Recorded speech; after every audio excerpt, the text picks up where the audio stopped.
Welcome to this wonderful Friday night. It's a bit of a slow news week, bit of a slow news day, but we do have a couple crazy stories. I mean, for one, I don't know if it's the lead story, but Joe Biden's finally acknowledging it's an illegitimate granddaughter, right? Like it is his granddaughter, but illegitimate, I guess. And then the story that I thought was actually somewhat silly, but kind of scary, is RFK Jr. says he was denied Secret Service protection. And, he had come out not that long ago saying he recognizes the concern over, his life being taken by intelligence agencies. So I don't want to make it seem like there is a dramatic concern like, oh, no, they're coming for RFK, but the fears of the possibility.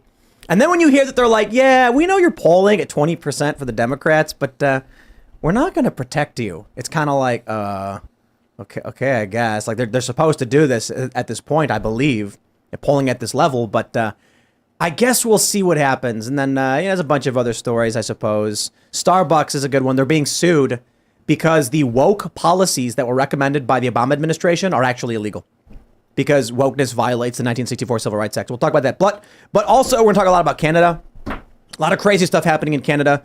And we got to pay attention to our neighbors to the north because it's apocalyptic. Before we get started, my friends, head over to castbrew.com and you can join the Cast Brew Coffee Club.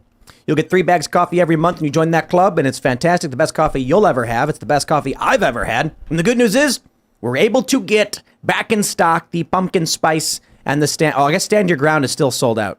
Do we not have any? Okay, Stand Your Grounds, I guess. So we were normally selling, this is our company. Please buy our coffee if you want to support us. We were selling light and dark roast, and a lot of people wanted a medium roast, and a lot of people wanted other stuff. So the pumpkin spice went out real quick. We got it back in right away. And but I guess our medium roast, everybody wanted it, took it all. So you can still get our dark roast. I really do recommend Appalachian Nights, the best coffee I've ever had. And back in stock is Mr. Bocus Pumpkin Spice Experience. I recommend that as well. You get a picture of Mr. Bocus on every bag. And when you buy Cast Brew Coffee, you're supporting the show because it's our company. We're sponsoring ourselves. Also, head over to timcast.com. Become a member by clicking Join Us.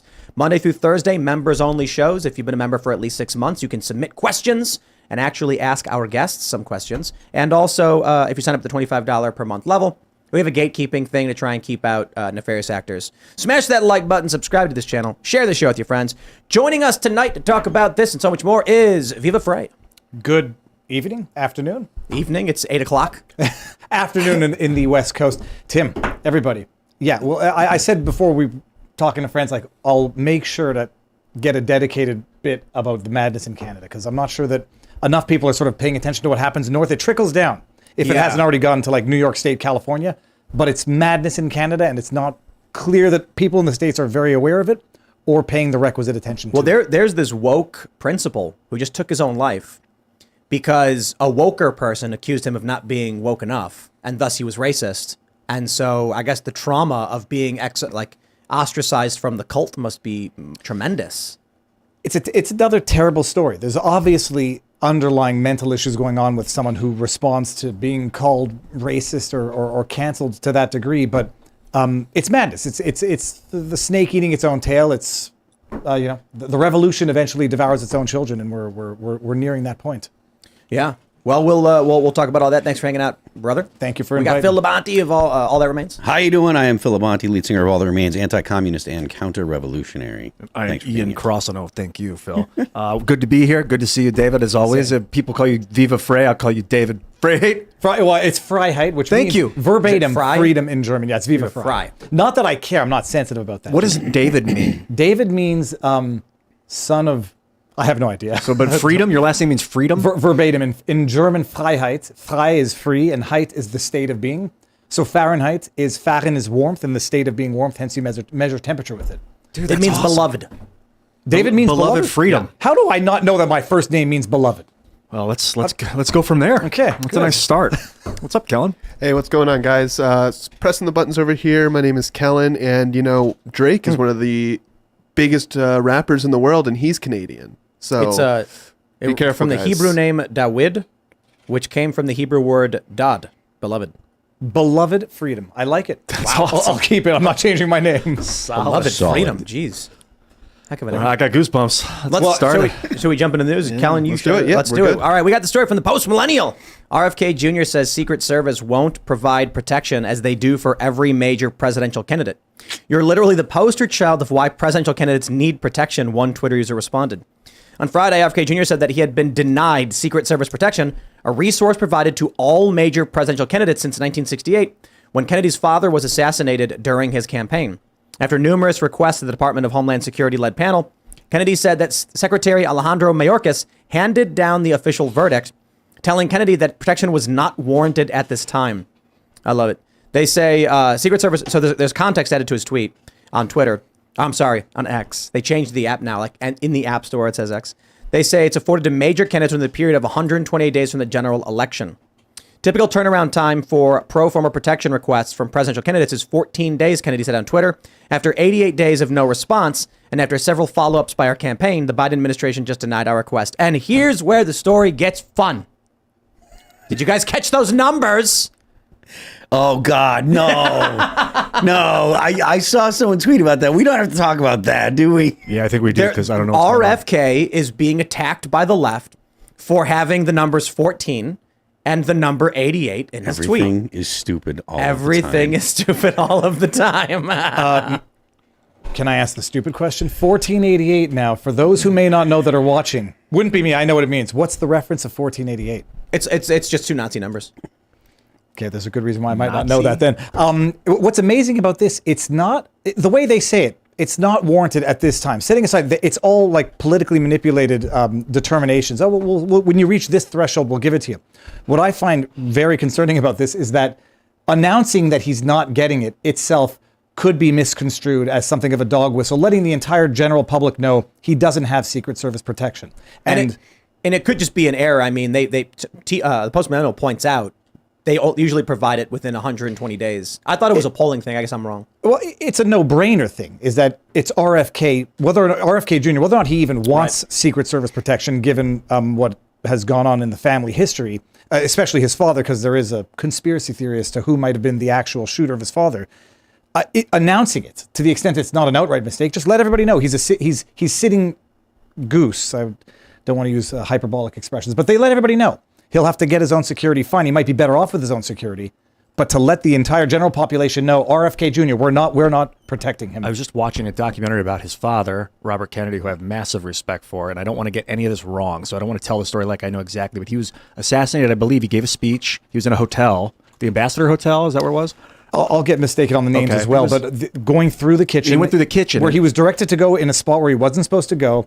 You have Sirhan, who was the man convicted of, went to jail, just got paroled, or not paroled, just did get paroled, but I think Gavin Newsom overrided the parole. But many believe that there was someone who shot RFK in the back, close proximity, because there was contact, combustion, whatever that word is, meaning proximity of the weapon. And even RFK Jr. himself does not believe Sirhan fired the shot, because apparently all bullets that came from Sirhan's gun were accounted for, and they were not the ones that had killed RFK.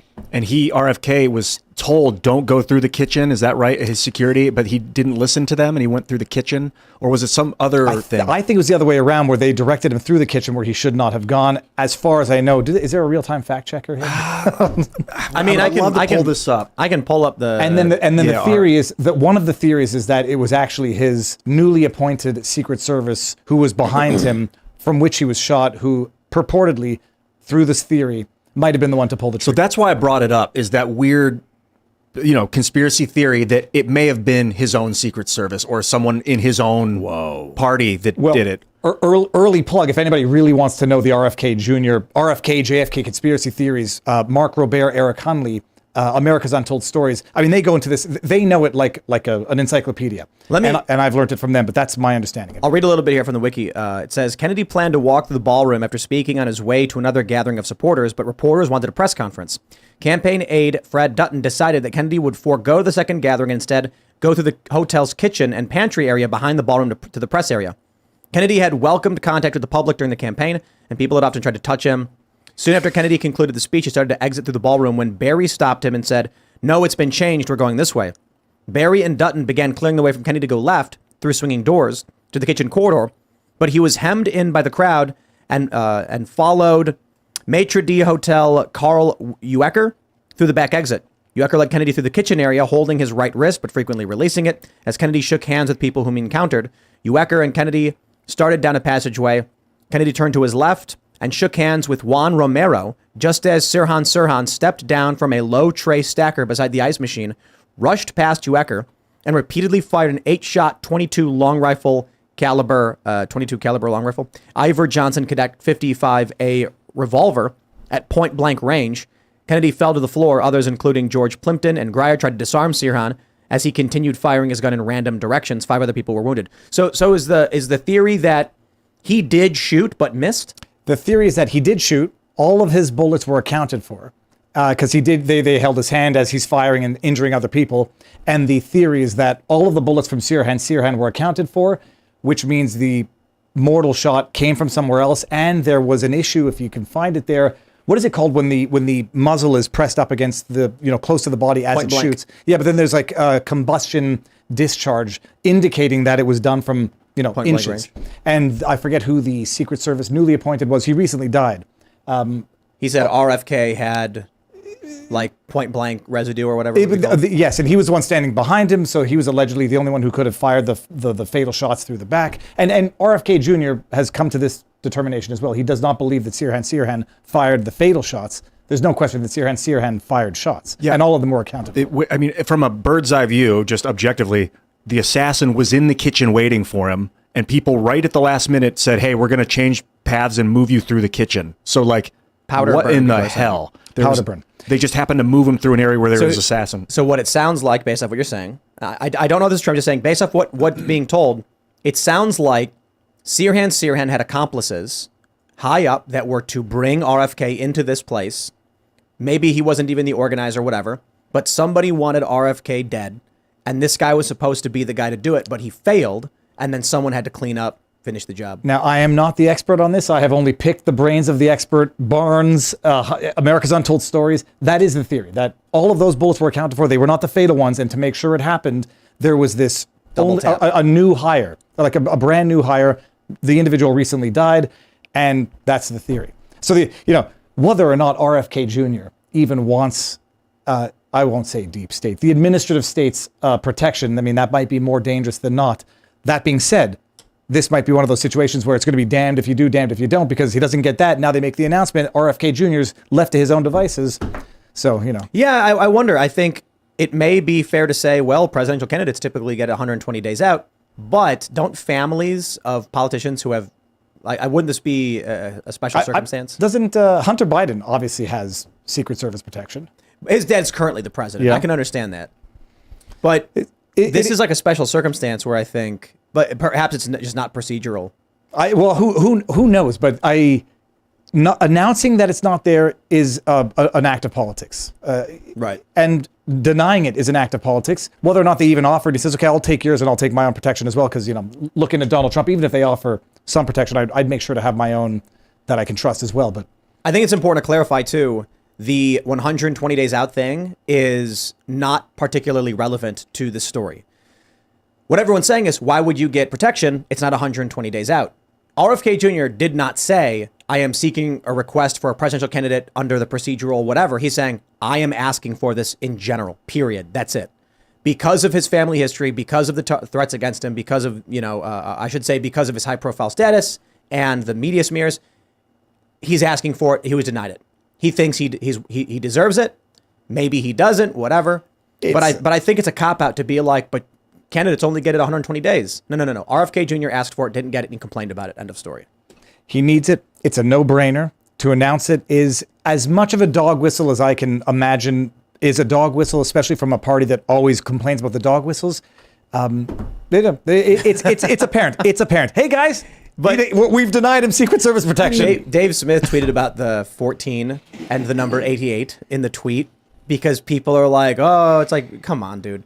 We went to a coffee shop and we ordered like an iced coffee and like cookies and cream gelato, and it came out to $14.88. Uh-oh. And like, oh, are they going to go after the ice cream shop now because it's like a secret thing they do? They used to take the number 13 off of hotels. No, all buildings. Like, Yeah, you don't have 13 go to floors. Chicago. There's no 13th floor in a lot of these buildings. It's just the So, hold on, 14th. just explain to me who doesn't understand. 1488 with the reference to Hitler. The 14 is the 14 words, which basically is I don't remember exactly what the phrase is. It's something about like having kids. I can read it off making if your you family. want. It's not. No, let's not. It's You like don't- it's like let's on do its this. That's you don't fine. need on its Great. nose. It's just a normal That's- Yeah, statement. you don't Right. need to though. But And what's then, so and that's- then 88, H is the 8th letter of the alphabet, so 88, you understand. Yeah, the 88 I got. That's like honk honk out of Canada. Apparently, is Yes. now an alliteration for Heil Hitler. I can't even believe that. But it's first of all Hong Kong. by raising.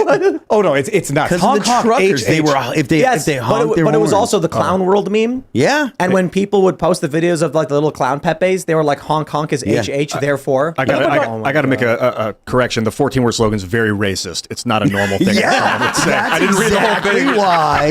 The end That's of the why we sentence, were it all like, gets real yo. twisted at the very end. Send it to me. I'll Yeah. Google it after. Okay, But I darkness. just the irony is by raising these idiotic issues, they just make them more prevalent. There's going to be Yeah. a lot of people who never even understood this that are now going to say, "Good, I'll appropriate that," and now I'm going to use 1488 when I want to make a point. I mean, somebody. to your point, that's the argument, or one of the best arguments against using Marxist racial theory in schools, because you make racists. If you got like, you don't want to have an awakened critical racial consciousness if you're trying to not look at people based on their race. And if you awaken a critical consciousness, you by definition make people see race first. It's illiberal. That was the biggest argument against it. I want to go back to the RFK thing because I want to read this. In a 2018 interview with the Washington Post, RFK Jr. said he traveled to California to meet with Sirhan in prison, and that after a relatively long conversation, details of which he would not disclose, he believed Sirhan did not kill his father, and that a second gunman was involved. Let's drive the conspiracy theory even deeper. What if Sirhan, a fan of RFK, was in the kitchen and he saw whoever was setting up, trying to stop him? Can you just Google very briefly? I think there is Sirhan MK Ultra type brainwashing that's alleged to have occurred with Sirhan, which would explain why when he was going for parole, and the most recent time he got it, he was told, do not invoke the defenses that you've been using previously, which was blackout drunk. I think like I was blackout drunk and went shooting. There's a very serious, okay, good. But very serious theory that Sirhan was a victim subject of MK Ultra type brainwashing. ABC News. Assassin's lawyer says Sirhan was brainwashed. A lawyer for Sirhan, the confessed assassin of RFK, plans to present new evidence at a parole board hearing suggesting that he did not act alone, was potentially brainwashed, and cannot remember anything about the 43-year-old shooting. Yep. And granted parole, and Gavin Newsom overrides it in his. What is it? The lawyer's tale has all the makings of a great conspiracy theory, if not a science fiction thriller akin to the Manchurian Candidate. Yeah, but can you understand that mainstream media says this? This article is what now? This is 10 years old. 12 years old. Can you imagine? They say it's conspiracy theory, Manchurian Candidate, as though Operation MK Ultra did not exist and did not do the things that they were Operation trying Northwoods was a thing, and JFK was like, nah. to do. Yeah, nah, and he's nixes it. Department of Defense says, Gulf of let's Tonkin. MK Ultra, it was like I believe, now explain if you know more, but it was like a mind control program where they put people on psychedelics and then tell them things. Voluntary psychedelics and involuntary. And it actually has a connection to Montreal. There was the Allen Memorial, which is the mental institution in Montreal, where they would test on mentally ill people, homeless people. And the idea was, this is coming out of the Cold War, as far as I understand, and I'm free to make mistakes on this, but I'm pretty sure I got it. They were testing basically to see if they could administer drugs to get people to tell the truth, or effectively just to mess with their brains and get them to do crazy things or disclose secrets. And so it involved involuntary intoxication, like dosing up people with LSD without telling them. It involved experimenting on homeless people, mentally ill people in institutions. And it's what it was. This is what they were trying to do. It went on for decades. It was institutionalized. Illegal. So I pulled it up. It was, Wikipedia says, it was an illegal human experimentation program designed and undertaken by the U.S. CIA, intended to develop procedures and identify drugs that could be used during interrogations to weaken people and force confessions through brainwashing and psychological torture. There are people out there who don't know this and then read that bullcrap article from ABC where they call it a conspiracy theory. It was implemented, I won't say policy, programs by the government. And but for the fact that it's been disclosed, or I don't know how it was revealed. And people still think it's conspiracy theory. Yeah, mind control. It's a conspiracy theory. No, I don't know, they were trying to do it. Conspiracy theorists have a pretty good track record at this point, unfortunately. They are more accurate than CNN. I should say, unfortunately, for the U.S. Government and for our sense of reality. For the it's a good thing that people are exposing nonsense. Operation Northwoods, for those who don't know, I mean, everybody should know this. That was the plan to basically stage domestic terrorist attacks, blame it on the Cuban government so they could justify public sentiment of a war against Cuba. And it would involve domestic terrorism. I think it involved blowing up planes. And it involved fabricating or falsifying terrorist attacks, but also carrying them out on U.S. soil to create public sentiment for a war that they wanted to fight. It sounds very similar to, I don't know, something that happened in 2001. They wanted to have like people Americans wearing Cuban outfits and like stuff. Planes flying flying into buildings. I think there was talk about mass shootings. They wanted to have people run on the beaches and look like an invading force. Kennedy said, John Kennedy said no. And a year and a half later, a year and a half later, he passed on. What was that? Let's get the microphone right there. A year and a half later, what happened. and but for JFK vetoing this made it all the way up. It's not like, oh, it was some crackpot down on the lower chain. This was like right up there. JFK said no. We need Shane. Where's Shane at? Shane Cashman. Yeah. He knows. Oh yeah, he's the authority on this. He wrote this. He was writing a story about the Long Island killer, serial killer. So like this is his wheelhouse. He knows all this stuff. Oh, I want to know. It's reality is stranger than fiction, and yet you still have mainstream media outlets calling this conspiracy theory. It's reality. Call it conspiracy reality. I'll tell you this. If there is anything on this planet that makes me consider quitting this job more than anything, it is the knowledge, the fact-based knowledge I have that everything we talk about when it comes to news is wrong. What I mean is, when a news report comes out and says like Joe Biden did thing, like it's not true. His PR people are lying.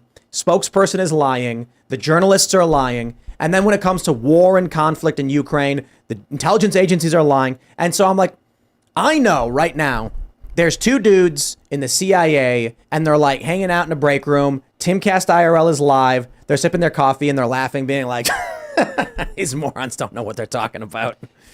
You can basically take the mainstream media headline of the day and assume that it is 100% inverted incorrect. And it's not conspiracy theory is the way of writing off people. I think they've recently... the most recent conspiracy theory was overcounting COVID deaths, now confirmed. But it's just like they call it conspiracy theory until they can't deny it. Who was it that said it's not a question of controlling what they know, it's a question of controlling when they know it? Oh. And so it's a beautiful expression. I've mangled it. But the idea being... eventually the truth will come out. It's not a question of denying people the truth, because you can't keep the truth hidden forever. It's just a question of making sure it comes out, later on when they're all fatigued and they no longer care about the fact that they overestimated COVID deaths apparently by X amount. And that was, are you referencing because they were counting people that died with COVID that maybe got into a motorcycle accident as like that COVID had killed them Tim, on accident? What are the rules of the discussion here? In what capacity? There's no... regarding miscalculating COVID deaths if someone had it, but then they got into a motorcycle accident and they'd say that was a COVID death, so that... There was a metric of died with COVID.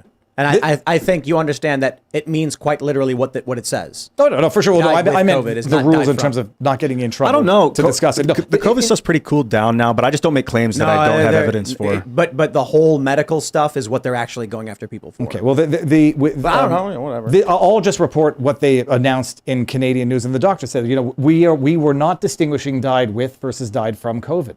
And now the New York Times came out with an article basically confirming as much, saying we've attributed X amount of deaths to died with. But first of all, you can never have a number when they were not distinguishing between hospitalized with versus hospitalized from. There was, I think, the chief medical officer of Illinois came out and said this, understand we're saying with, not from. Like, they were very clear about it. Hochul came out and said media wasn't. Right. Hochul came out and said it. And then you got to... Look. This is the important distinction.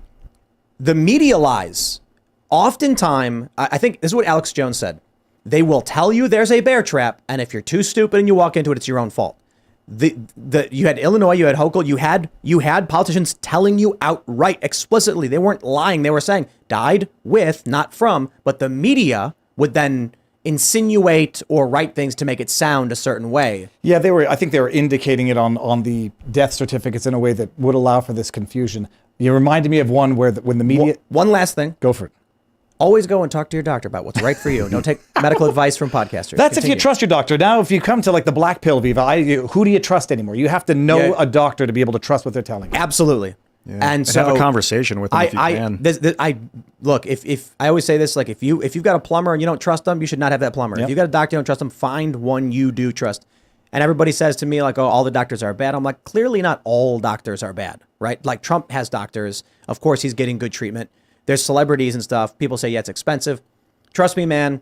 Maybe you just got to call West Virginia because MAGA country has got MAGA doctors. And if you're concerned about certain ideas, trust me, the MAGA doctors know what you're talking about. Just find a doctor who can answer your questions. There you go. Well, especially once you've lost faith because the doctor may have said one thing, which is a litmus test in terms of reliability.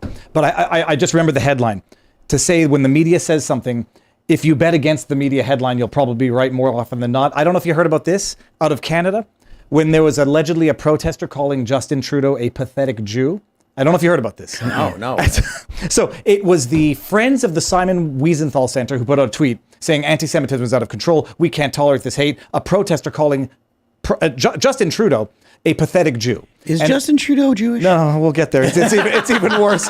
And then another member of Liberal government, Mark Gerritsen, puts out a tweet and says, oh, we stand against anti-Semitism. It's vile, yada, yada. And I just said, not knowing anything, I said, look, the chances that this person was calling Justin Trudeau a Roman Catholic, as far as I know, and a subservient political whore to Klaus Schwab, also not a Jew. The chances that they're calling him a pathetic Jew doesn't make any sense. I'm just going to venture that right now. Turns out, aggregate knowledge of the interwebs gets out there, tweaks the audio of the recording. It's either pathetic puke or pathetic juke, because there's clearly a uke. And it's so the story falls by the wayside, but only after, anti-Semitism on the rise makes headlines on the Twitterverse of Canadian Liberal politicians. Let's jump to a different story here. I got some apocalyptic news for you guys. Let's go. The Post-Millennial reports largest U.S. power grid faces level 1 emergency as Biden's decarbonization policies take effect. Record-breaking temperatures are hitting all the big cities. Not to mention, these Canadians are trying to choke us out. We got our power grid. Our power went out at our new facility. The power went out. It was a storm, though. They say on Thursday, the largest U.S. power grid operator, PJM Interconnection LLC, issued a level 1 emergency over concerns they would not be able to maintain adequate power reserves as customers deal with scorching temperatures. According to Bloomberg, PJM issued a call for all power plants to operate at full capacity to deal with the increased use of air conditioners as much of the country went under a heat advisory. So this is not so much about Biden's policies. It's more so that, I guess... It's a hot summer. It's bloody hot. Well, what are they saying? It's like the hottest month on record or something? Or the hottest day or something? It's because we didn't pay enough in carbon taxes last year, and therefore you haven't seen the immediate payoff of increased carbon taxes. You know what I love, though? I love the meme where it's like the climate change politicians are proof the government can control the weather. That's funny. Right? It's first of all, we can all agree on the RFK Jr. principle. Pollution is bad. We want to enact policies that doesn't result in more pollution. The idea that we're going to control carbon emissions and that's going to have an immediate effect on the environment. Okay, if you believe that, and I'll talk to Trudeau again. If you believe that crippling the Canadian economy, which represents 1.5% of global emissions, is not what you want. What you want is someone who's going to be harder on China, which would have ironically been not the person that you have in the White House now in the States.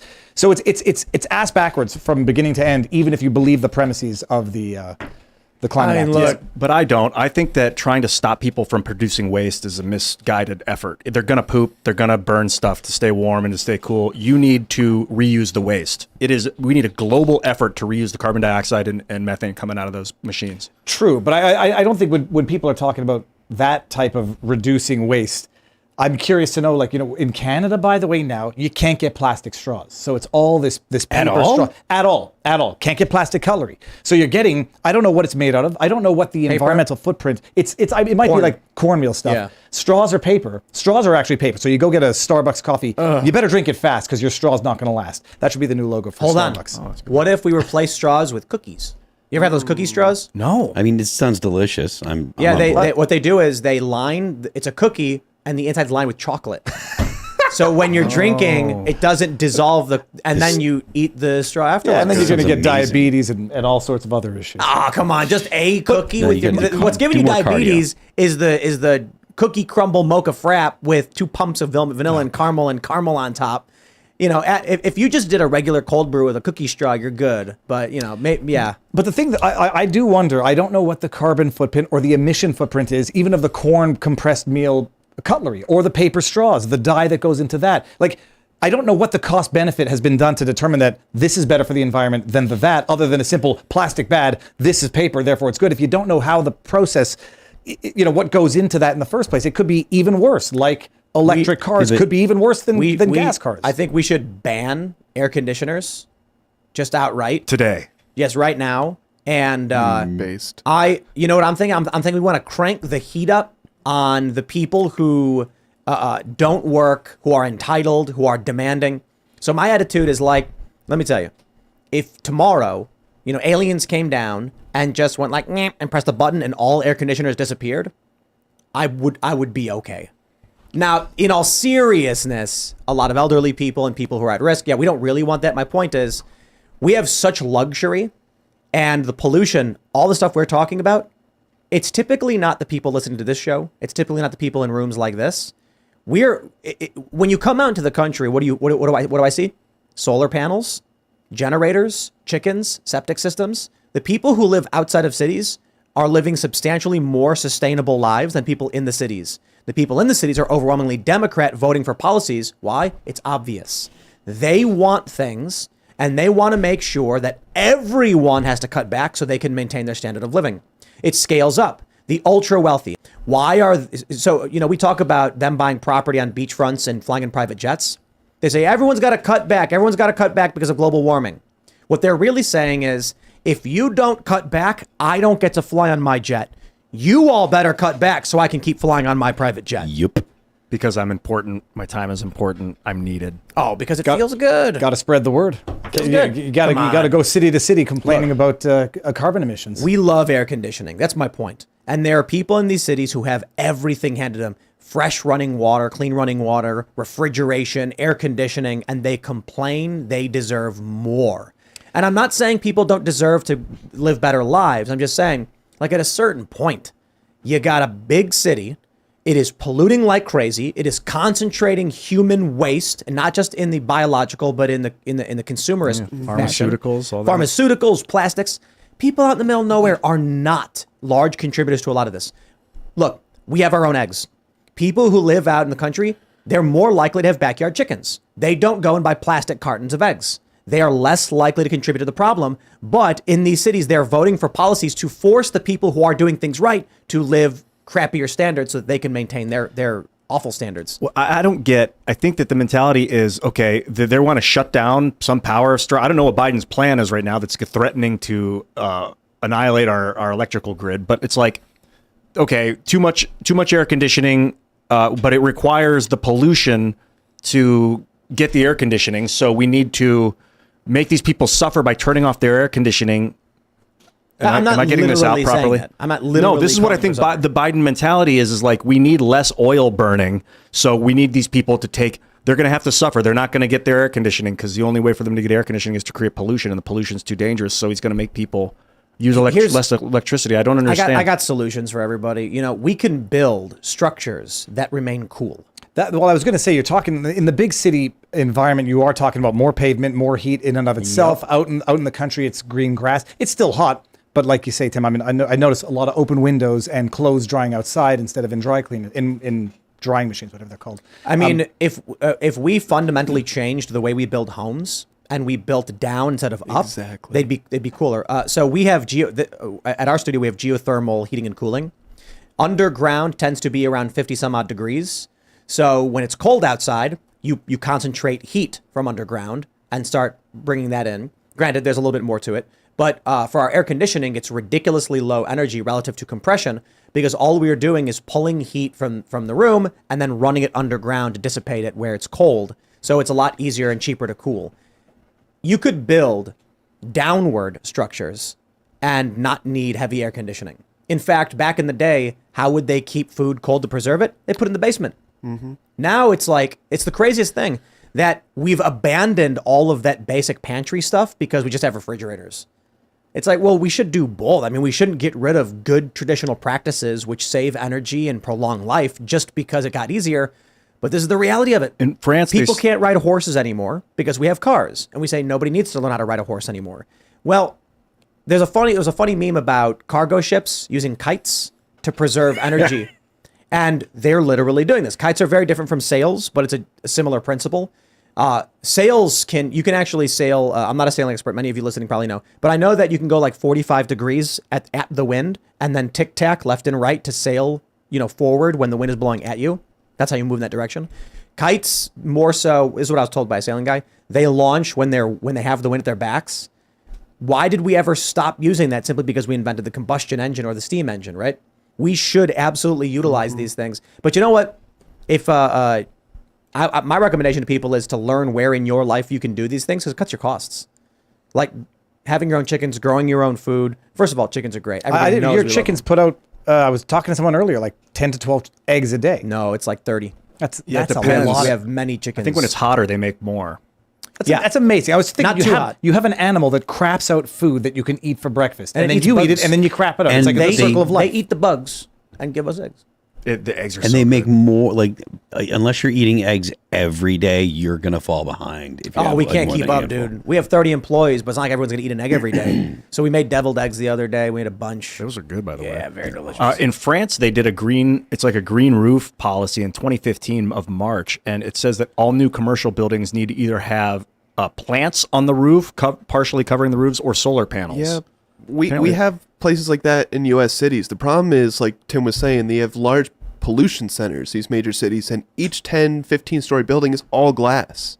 And air conditioning is one of the worst greenhouse gas contributors. So if you do want to do something, stop building all glass structures and then trying to cool them in Miami. Makes no sense. I have a theory. I think that a lot of what's going on has nothing to do with climate change, and it had nothing to do with COVID. It has everything to do with war. We talked about this during the COVID lockdowns. One of the biggest things that changed was working from home. You have a company in New York, major economic hub. A company based out of there has 1,000 employees. They all work in the same building. One nuclear strike on New York, and that company ceases to exist. Massive economic downturn for the United States. They even had that New York PSA about what to do in the event of a nuclear strike. Take a shower, wash your clothes. COVID happens. People spread out, leave cities. Many wealthier people leave cities, decentralize, making it harder to destroy these companies, and begin working remotely, creating a decentralized network of the U.S. economy. All at the same time, we're concerned about war with China. I've been thinking about this with solar panels. There is one tremendous benefit to having solar panels. We have solar panels at our new studio that we're building, and we have backup batteries. I do not have them because I'm helping the environment. I know that it actually takes more energy to produce these things than you'll get out with unless you wait like 30 years. I have it so that I can have power when the power goes out and the show can go on. It's a backup for the show. We have backup batteries all over the place here because if it rains, the show will not shut down. Granted, you got to have backups upon backups. At the new facility, we have a ridiculous solar system and a ridiculous backup battery system, so the whole building can be powered for like 3 days in the event of a major power outage. The real benefit to solar power is if there is a strike on the U.S. or an attack on the grid, decentralized power generation through solar or otherwise means we will not be shut down completely. And so I think a large component of why they're pushing this stuff is because they don't want to come out and say, we genuinely fear with the fall of the petrodollar and China's potential incursion into Taiwan and Russia into Ukraine, World War III is on the horizon. So y'all better start prepping for it. They don't want panic. They want economic upturn, and they want policies that will move people into a direction that will protect us in the event of a major war. I'm not saying that's the only component. I'm saying it's a large component. Yeah, or natural disaster. Something could knock out the absolutely. electric grid. The electric grid's super, super vulnerable. Those power lines are above ground, just sitting there out in the open. All those power lines, they're just vulnerable targets. So I see what you're saying. In World War II, I think it was World War II. Or I'll put it this way. At Grand Central Station, there was like a main central controller for the railroad track or something like that, for the switching the lines, and it was you had to go through a secret passage to find it, because they were concerned that German saboteurs would go in and shut down Grand Central Station, which would massively disrupt U.S. economic operations, which is a key strategy in winning a war. I learned that story and I see what's going on, and I'm like, man, if a nuke hits New York, this economy is like 20, 30% off You know, It's not a crazy idea. But I think if a nuke hits New York, the solar panels are for individual existence. I don't think we're worrying about an economy anymore. We're worrying about individual existence. But that's an interesting theory is to not be dependent on a grid on a system. But a nuke, I use that as like a more of a device, not a literal. Obviously, if something catastrophic that hits, if it's another 9/11, a nuclear power plant gets sabotaged and the grid goes down, or Earthquake, meteor strike, EMP from a solar flare is. But I do think a consideration is right. Natural disasters. Can we, as an economy, survive in these circumstances? And I do think a component is: are we weak because we've centralized too much of our economy in our grid? Not weak, vulnerable. Vulnerable, right? That's what I mean. Or weak to a particular attack. Vulnerable is a better word. Crazy thing is, it's the whole planet. I mean, maybe not the whole planet. There are probably places. In fact, I think in Africa they leapfrogged basically 20th century power sources, and then they just went straight from like having no electricity to having solar panels on their roofs. They don't even have grids. Someone super chatted saying in Massachusetts your solar needs to be connected to the grid. If the grid goes down, your power goes down. Not true. I mean, I don't know about Massachusetts. They have this special policy, but your electric always has to be on the grid because your solar does. Unless you literally remove yourself from the grid. If you're on the grid, it's a circuit. So you have to get permission to connect your solar to the grid. If you just want a closed solar system, you don't have to be on the grid. I have one. We have the van. We have a van, and it's got solar power and batteries, and it can run a computer for like 3 days straight. With no, like, as of right now, if the solar was gone, the sun just disappeared, the computer would run for 3 days. But with solar, it runs indefinitely because it absorbs more energy. It generates more energy than it dissipates, than it uses. It's got an air conditioner in there that'll suck up all the juice in a matter of like 8 to 10 hours or whatever. But the point is, what you're referring to is that because everyone's home's already on the grid, connecting solar means connecting solar to the circuit. You need to get permission for that. I'm pretty sure you can create your own solar grid without, or just have a backup battery. It wouldn't make sense if the solar would go out if the grid shuts down because it derives its energy from elsewhere other than the grid. I was actually just talking to two people I met up at Harper's Ferry who were hiking the Appalachian Trail. They had done 1,000 miles and they're going all the way up to Maine. Wow. It's totally cool. They're totally independent, autonomous until they get to town. But they're posers because if they actually want to do the Appalachian Trail, they got to go to, I think, Scotland. Well, okay, they're not posers. They left in March and they had done like 1,100 miles and had like solar panels to charge because they had the phone. I was asking how you connect whatsoever. Do you charge up when you get to town? But no, it's totally cool. But yeah, the Appalachian Trails, it goes through Scotland. So if you really want to do it, goes through Scotland. How do you cross the Atlantic? I'm half kidding. I'm just pointing out that. You mean it goes underwater? The range goes all the way towards Scotland. Yeah, the southern end of the International Appalachian Trail. So that would mean technically the Appalachian Trail mountain range itself goes underwater while crossing the Atlantic and then resubmerges. Yep. The ridge goes straight across. Because it used to be like way back when the range was formed. They were connected, yeah. But I'm just being silly, so continue. No, that was my answer. It was very cool. They were basically off the grid for months, but they had their solar panel things to charge their phones and whatever, and remain mildly connected. It's because the Earth is expanding. That's why That's why the Appalachians over there, the things are moving. There's this expanding Earth theory. You guys ever see that? Yeah. No. It's wicked awesome, dude. Every solar body, the sun's expanding. So this theory is that as the Earth twists open, it used to just be all rock. And Gravitational expansion or heat expansion, or mass expansion. It's probably being pulled open. Probably. Yeah, I think it's because of, it's got a vacuum. I don't know exactly. I don't believe scientists consider this to be true. I don't know. I don't study this stuff. But theoretically, with entropy and radioactive decay, it makes sense that Earth would expand as things fall apart. There's conflicting forces there, right? There's the heat expansion from the core. Then if it stops heating, then it would contract. Versus, I would imagine some sort of centripetal expansion. If it spins faster, I think that's what's happening. It could be a combination of a bunch of things. But as it twists open, it rips apart at the seams, which you see these deep trenches in the oceans where it's ripping open. Hydrogen shooting out, mixing with the oxygen in the atmosphere to create all this water. I think that's where the water on Earth came from. Let's. Oh, go ahead. No, I was going to say. I shouldn't state that as fact. I remember having read that 50% of the Earth's water came from comets, which would be one of the stronger arguments for extraterrestrial life. But that's where I learned it. But that's a lot of comets. Speaking of hellish landscapes and nightmarish places on Earth, let's talk about Canada. This is going to be a long bit. Okay, this is one story that's But this goes into a lot. Viva's getting ready. Toronto principal who was mobbed after false accusation of racism takes his own life. Yo, sad story, man. I wish this guy didn't do it. I wish his family well. I'll give you the quick version of it. There was an anti-racist individual who claimed that in some school curriculum that the U.S. was Canada was more racist than the U.S. The principal said, "Well, I agree, Canada is racist. I certainly don't think we're more racist than the U.S." So they attacked him, started emailing, complaining. They wanted him fired. They called him a racist. Canada is more racist. And you know what? I got to say, that woman was correct. Canada is more racist than the U.S. America's the best. We're just perfect at everything, and you guys are awful. Can you believe this level of self-flagellation? Like, look who thinks he's nothing is the old joke.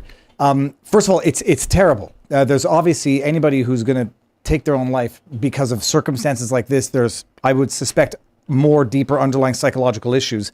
And when it comes to this type of thing, in the practice of my legal career, I came across 2 incidents where traumatizing suicide, things that occurred in the context of my practice. I always say, whatever you're feeling, if that's what you're thinking, just wait another day and talk to someone. You can do it tomorrow, and then keep doing that over and over again. Something deeper was obviously going on with this individual, but the idea that they're sitting there trying to argue that Canada is more racist than the States. No, the States is more racist than Canada. As far as the world goes, whatever imperfections of both America and Canada exist, I would still say they're 2 of the greatest nations on earth, where it's the best to be anybody. By no means perfect. Canada a little less so. But tell us about your country, good sir, as to how it is that this guy who is woke himself. He's not a MAGA Republican. This guy was, as far as I understand, was a very lefty individual himself. And this is what happens. The mob turns on itself. The revolution devours its own children. And nobody is woke enough. Nobody hates themselves enough. And then a mob lands on this individual, and some people are not prepared to deal with that type of barrage of hatred, not death threats, but like go kill yourself type comments. And some people are succumb to these terrible ideas that, this is the solution. This is the permanent solution to a temporary problem. There's another story that I'm not going to get into the specific details of because it's a bit graphic, but there's an individual who underwent affirmation surgery, which was botched. And thus, because of the pain, they requested the Canadian government terminate their lives. Oh God, that is the worst. Can we embark on the segment of Canadian madness right now? You got this story, which is not a tip of the iceberg. It's a symptom of the problem. You're a refugee. I'm literally right now driving from Montreal back to the free state of Florida. I'm glad you made it through safe, sir. Political sanctuary. You got MAIDs, Medical Assistance in Dying, as a program in Canada. 2016, Supreme Court says it's unconstitutional to deny medical assistance in dying to the terminally ill. Liberal government comes in and says, okay, well, we're going to enact legislation that we're going to amend the criminal code. We're going to allow for it. And at the time, I think it was basically unsolicited. It was a liberal member of parliament said, well, we don't want to discriminate against the mentally ill. We want to allow the mentally ill. People who are by legal definition incapable of consent when it comes to certain judicial acts. This is physically painful. It's going to get worse. It's going to get worse. We don't want to deny them the constitutional right to end their own lives. So we're going to allow mentally ill people to commit suicide, to medical assistance in dying, euthanasia, or as it was once called, Project Action, I think. They said, okay, well, we're going to sunset that clause. We're going to include the exclusion for now, but that exclusion is going to fade into the sunset in, I think it's March 2024. Within 5 years, medical assistance in dying went from the hundreds to over 10,000 in 2021. The number people are, guessing what it's going to be in 2022 it's expected to be about 17,000. 10,064 Canadians were put to death through this medical assistance in dying in 2021. That represents 3% of all death in Canada is government-induced medical assistance in dying. Well, but, 3% of all death in Canada coming from the government. This is government authorization, just be clear. This is like a country that is trying to come off as progressive and woke, literally enacting the most psychotic eugenics that you can imagine. And literally the most atrocious behavior probably since the progressive era, like when they were doing lobotomies and all kinds of eugenics. There was that woman who was in the commercial saying that she was happy that she would finally. Simons. It was a Simons Clothing did this tribute to the woman who ended her own life. Wait, Simon's Clothing? Yes, Simons Clothing. This woman, and it wasn't her video that they sponsored. They produced the video. Right. And so listen, this woman wanted medical treatment. The Canadian government said no, and she said that if I don't get this, then I don't want to live. And they said, you got it. There might be two different stories there. The one from the Simons store. The kicker to that story was not that it wasn't that situation where someone needed housing and the government said no, and that she ended up getting Not assistance housing, medical treatment. With her case in the Simons situation, I think she wanted it. I don't think it was about being denied treatment. The kicker there was that she didn't have a terminal illness. She had it's hardening Chronic of the pain. arteries. Right. No, I'm pretty sure she had sought treatment a couple of years ago, and the Canadian government said, we will not provide this treatment for you. And then she responded, okay, well, I'm in pain then, and I don't want to live. And they were like, you got it. I'm not aware of that. It would not surprise me if that were... When I heard about that story, and it was Simons, the clothing store, doing this video. It's called Beauty in Everything, or Everything is Beauty. And I thought the kick in the groin, kick in the teeth kicker of that story was that she wasn't terminally ill. It was a condition which caused pain, which reduced life expectancy, but was not a terminal illness. And just anybody watching who's saying Viva's a heartless bastard...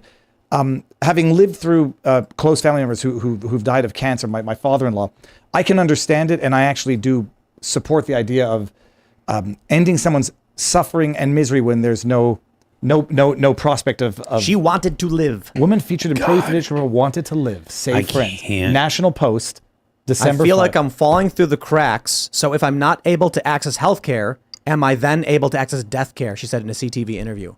She wanted to live. And because you Canadians have Nazi healthcare systems, I'm being somewhat hyperbolic on purpose, mercy guys. killings. It's called mercy killings. Oh my God! Well, mercy killings because you're in Canada, so like everyone in Canada should get a mercy. First of all, it's like I use Lily Tomlin's expression in my Twitter header. No matter how cynical you are, it's hard to keep up.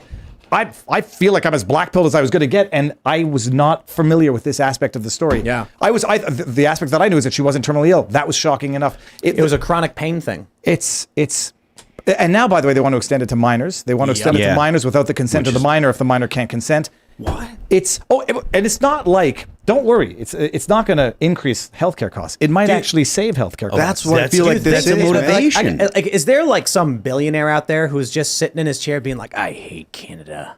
I don't want to say it's like an all Klaus Schwab type thing, but Canada is if there were a country in which to test these types of theories to see will people do it, Canada would be the country to do it. Polite, subservient, deferring to authority. You try to do something like that in the States, depending on the state, it won't get very far.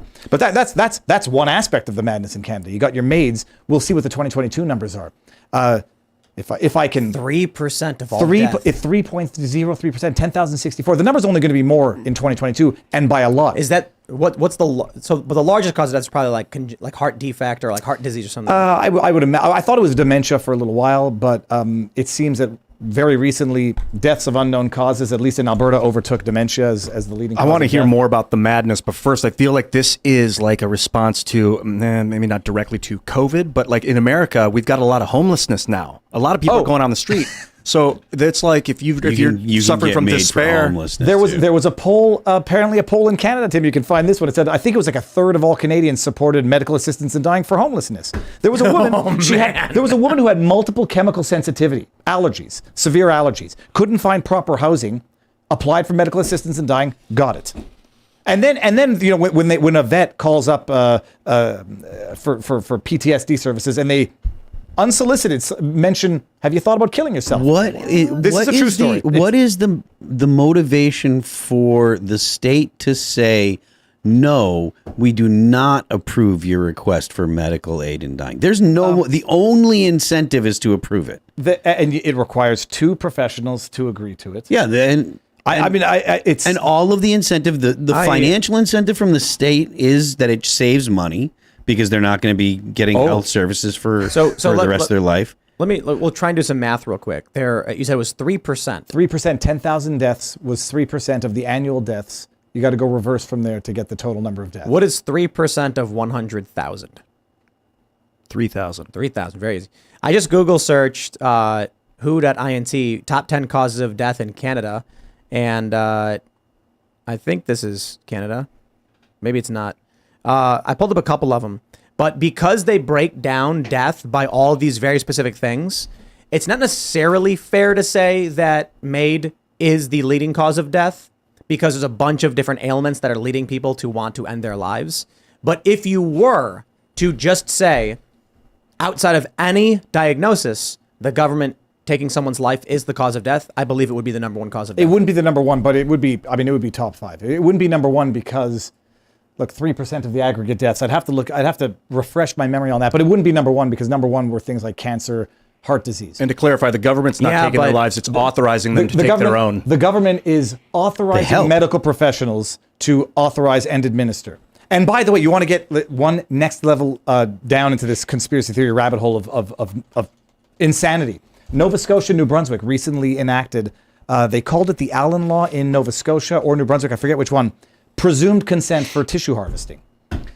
Presumed consent. So they're going to change the law to be that you have to opt out of organ donation, tissue donation, and you're presumed to have opted in unless you opt out. Every citizen? There's some criteria as to how long you've had to live in the province, but it's the trend now, presumption of organ donation, tissue donation. And by the way, you don't even have to be dead for it to happen yet.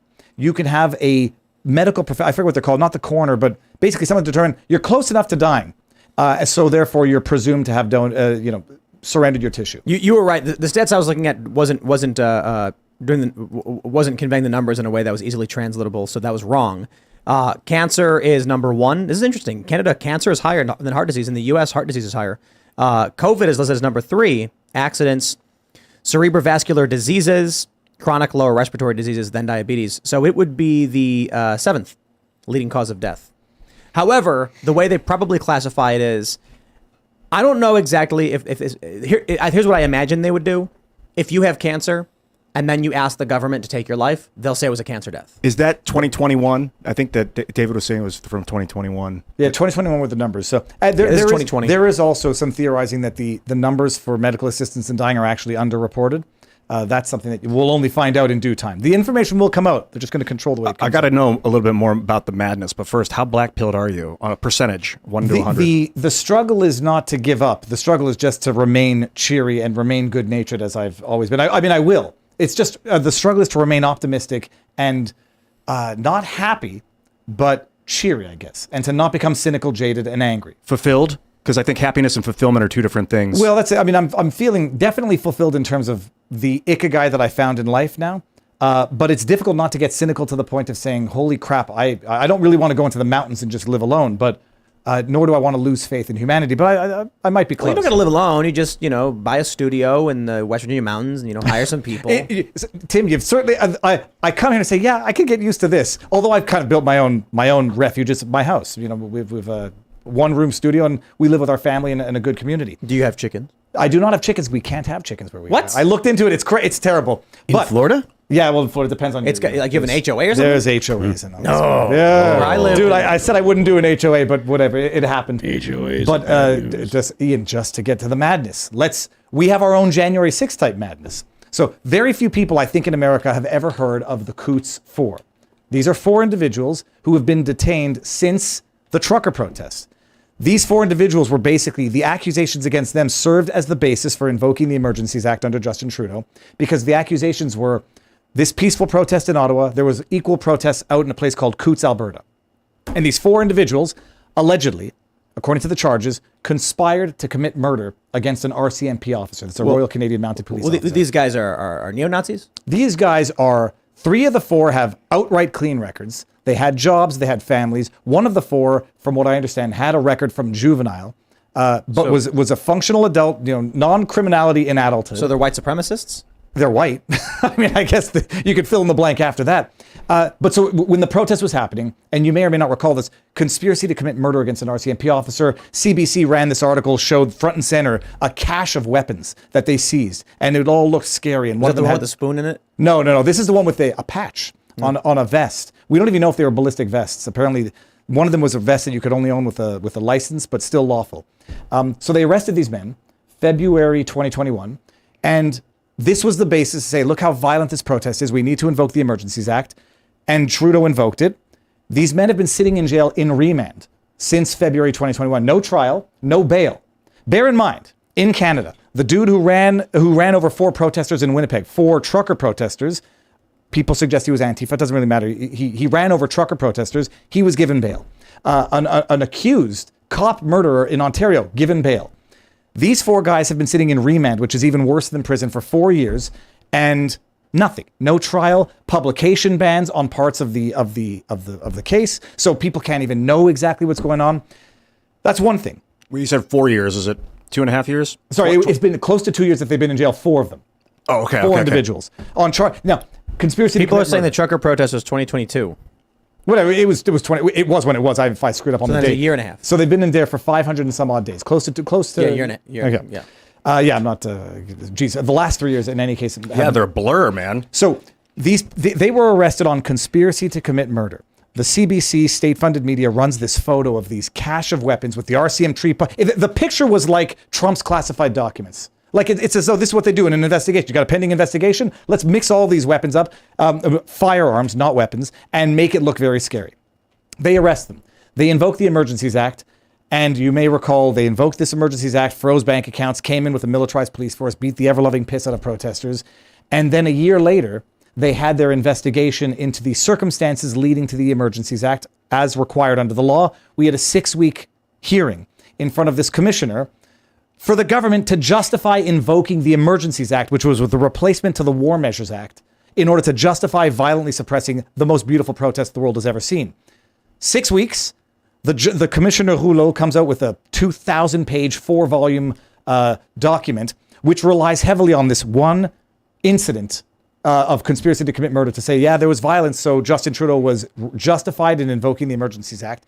And Justin Trudeau gets a little pat on the back, gets ratified in everything he did, but he said, yeah, but trying to get them to cancel insurance on trucks, that was too much. Freezing of the bank accounts was effective. And he was justified in invoking the Emergencies Act. How violent was the suppression? I didn't really. I was there. I was live streaming. There was concussive grenades. They were physically beating people. Like they were physically beating. Some of them were war veterans. This guy named Chris Deering, his body was literally ravaged, like blown up in, I think it was Afghanistan, but it could have been Iraq. It must have been Afghanistan because he's younger. He was literally detonated by an IED. 3 of his 4 comrades died. He was physically assaulted, cuffed behind his back. This is in the dead of winter. Detained for like a couple hours with his arms behind his back. He lost his medals, which were on his chest when they were doing all this to him. Then they haul him off outside of Ottawa and dump him in the snow and let him make his way back. It was violent. And there was some footage of it where the CBC accidentally live broadcast police officers like kneeing like someone like it was a sack of potatoes. It was violent. And I was there the Friday and the Saturday where it was violently suppressed. Concussive grenades coming in like stormtroopers. They were butting people with their rifles. It's all, the video's out there. And then if you put this video on YouTube, the videos get demonetized because, control the dissemination of information. So the commissioner came in and said, Justin Trudeau was justified. There were people who were detained for months. This one guy, Pat King, for 5 months on nonviolent mischief charges, denied bail. This woman, Tamara Leach, Métis woman, detained for several weeks, denied bail because they said, if we let you go, you're just going to go promote more protest. The administration of justice will be compromised if we release you on nonviolent mischief charges. Political prisoners left, right, and center in Canada. Tamara Leach, did she set up the GoFundMe? Is that she was one of the organizers. She set up the GoFundMe. For everybody knows the GoFundMe was frozen. The monies were basically seized, but then returned to all the donors. Then they set up the Give, Send, Go, which raised $10 million in a day or two. They could never disperse those funds because the second it would have ever crossed the border into Canada, it would have been seized under the Mariva injunction. She wrote a book called Hold the Line. She was detained, for a total of like 50 some odd days. One of the reasons she was detained was for alleged breach of her bail terms because she went to a gala to receive a freedom award by this not-for-profit called the Justice Center for Constitutional Freedoms. And she took a picture with a guy that she had a no communication order with. Wow. They haul her back, put her back in jail. She spent a total like some 50 some odd days in jail. Non-violent mischief charges. Another guy, Pat King, Chris Barber. And the Coots for it. Nobody talks about it. Partially because there's publication bans, they had gag orders, but it's a full hermit kingdom of they say like injustices, political prisoners that the world doesn't know about, and I think America should be paying a little more attention to. This will trickle down. Are there significant like laws or have there been court decisions preventing people from talking about this stuff? Whether or not they sanction it, they'll sanction it. I mean, they've put publication bans on certain aspects of these cases, as far as I understand, pertaining to the evidence or the lack thereof. But it's just an amazing thing. They gag the defendants while they're out. They don't let them go on social media. They don't let them tweet. They don't let them talk about it. Tamara Leach was only recently allowed to even give interviews. And then meanwhile, these 4 guys are sitting in remand. They called me from prison. It was a week ago. It might be a week. I forget if it's a week or 2 weeks now. And I spoke to all 4 of them. It's like, it's amazing that they can remain optimistic, but they've been sitting in jail and very few people are talking about it. This is the. So say the name of them. Coutts 4, Coutts 4. So you fled this. I have temporarily displaced. It's okay. This is one aspect. Asylum in Florida. In Florida. I mean, another aspect is they're controlling the media that you can consume now. They've talked about this thing called the link tax, which was taxing Google and Meta for linking through them to news outlets. So you Google something, you just click on the link and you get right to the original source. And the government passed this bill known as the link tax, which would require Google and Meta to pay a fee just to link through to the original source. And Google and Meta said, piss off, we're not doing it. What does the government do? They say, we're gonna suspend our advertising on Facebook and Meta, not realizing Meta doesn't need federal funding the way, I don't know, say CBC needs it. There's only 60 million Canadians. They're not going to have an impact. 38 million. 38, my bad. And they want to double thinking. They want to double the population by the end of the century. And what Google should have done is say, no problem, Canada. We will remove from Google search all of these companies, and then all these companies would scream in fury because their views would drop to 0. You'd think that, but it just allows the government more control in terms of what you can see. This was a win-win for the government. If they do it, and they're gonna have to pay a fee for linking through to the primary search results. Who's that going to be? It's going to be the ones that the government has determined is Canadian content because of the online streaming act. But I disagree. Like, one way to stop something is a shock to the system. And if overnight you could no longer Google search any of the sites you browsed, it would be a massive meteor slamming into the cultural psyche of Canadians. I'm not sure about that, because the people who watch the alternative journalists, alternative sources, I don't think they rely on Google for that. What this might have hurt would be like the legacy media. They say, well, no, we're not going to get recommended in the search engine anymore. By the way, the Online Streaming Act, which is going to govern the internet the way it governs radio and television, going to impose Canadian content requirements on content creators online. But what about outside websites, right? So like a Canadian news outlet would be like, you got to pay a link tax. But what about an American news outlet? Canada doesn't have the jurisdiction. Well, I have to think. I'm not sure I know offhand how that would work in terms of paying to an outside Canadian link. Yeah, a tax on that. Canada can't force Google Canada to pay an American for something that American is not requesting. Or I guess they can. They can be like, you got to contact them and try. But even in that regard, Google can be like, okay, we'll make reasonable attempts to pay them and then not do it. And what would end up happening is American sources would reach Canadians. Canadians would be cut off from their own news. Going to have to think about that. I'm not sure that it would work like that in any event, because bottom line is the internet is regulated now under the Online Streaming Act in Canada, governed the same way radio and television is in terms of requirements to contribute, create Canadian content, and so on, which determines how you come up with the search engine. I got to know about this Online Streaming Act. What the hell is the this? Online Streaming Act is basically going to, this is another amazing liberal law passed in the dead of night under the cloak of COVID, which basically says, if you act like a broadcaster on the internet, we're going to come in and impose the same requirements that the CRTC, it's the Canadian Radio Telecommunications Committee. I might be making a mistake on it. It's basically, it's a federal agency that governs radio and television.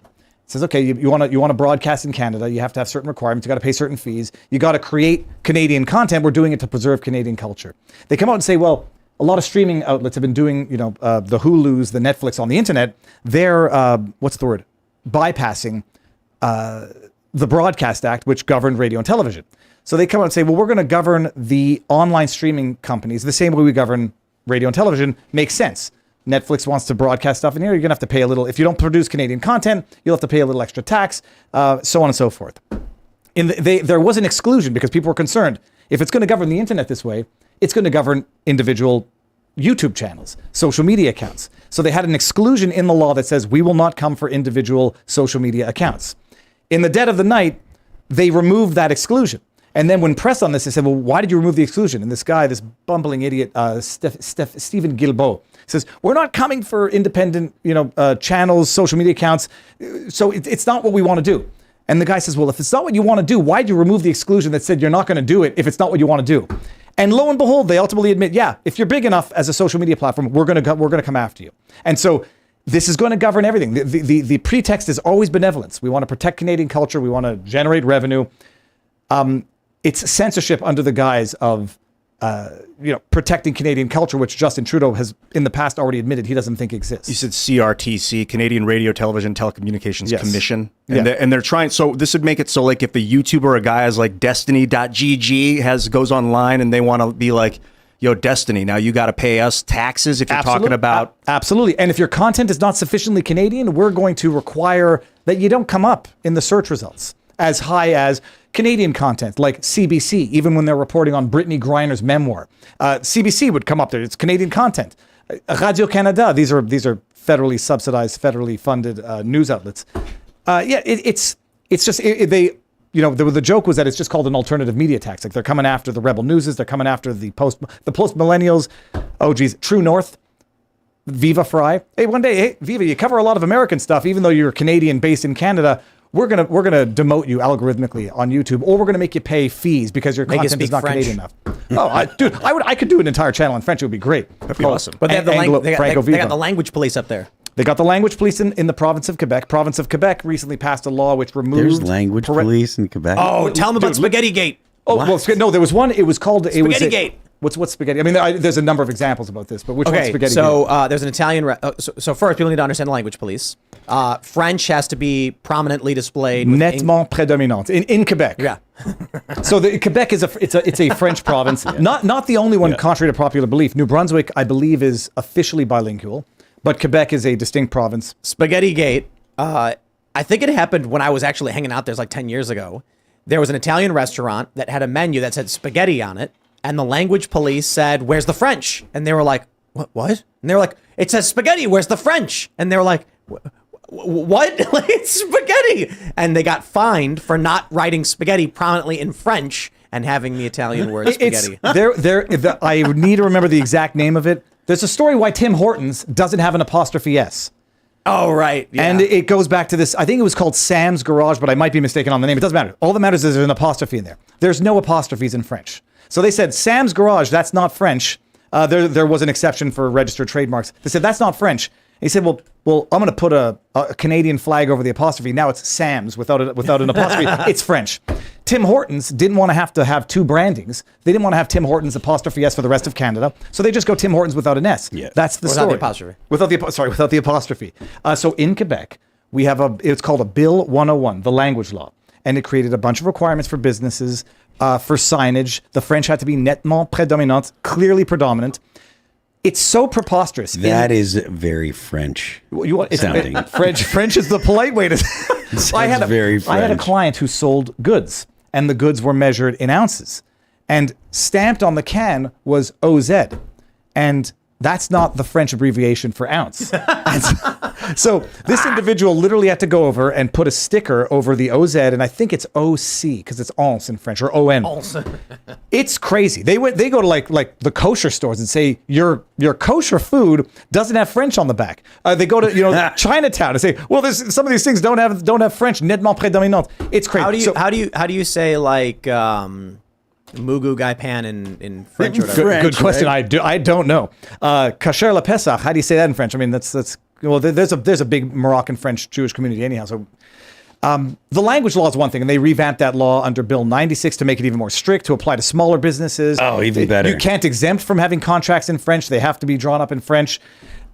There was a law recently passed in Quebec that removed parental supremacy from the Youth Protection Act. Now it's government administrative bodies that determine what's the best interest of the child for the purposes of youth protection. Where does that go?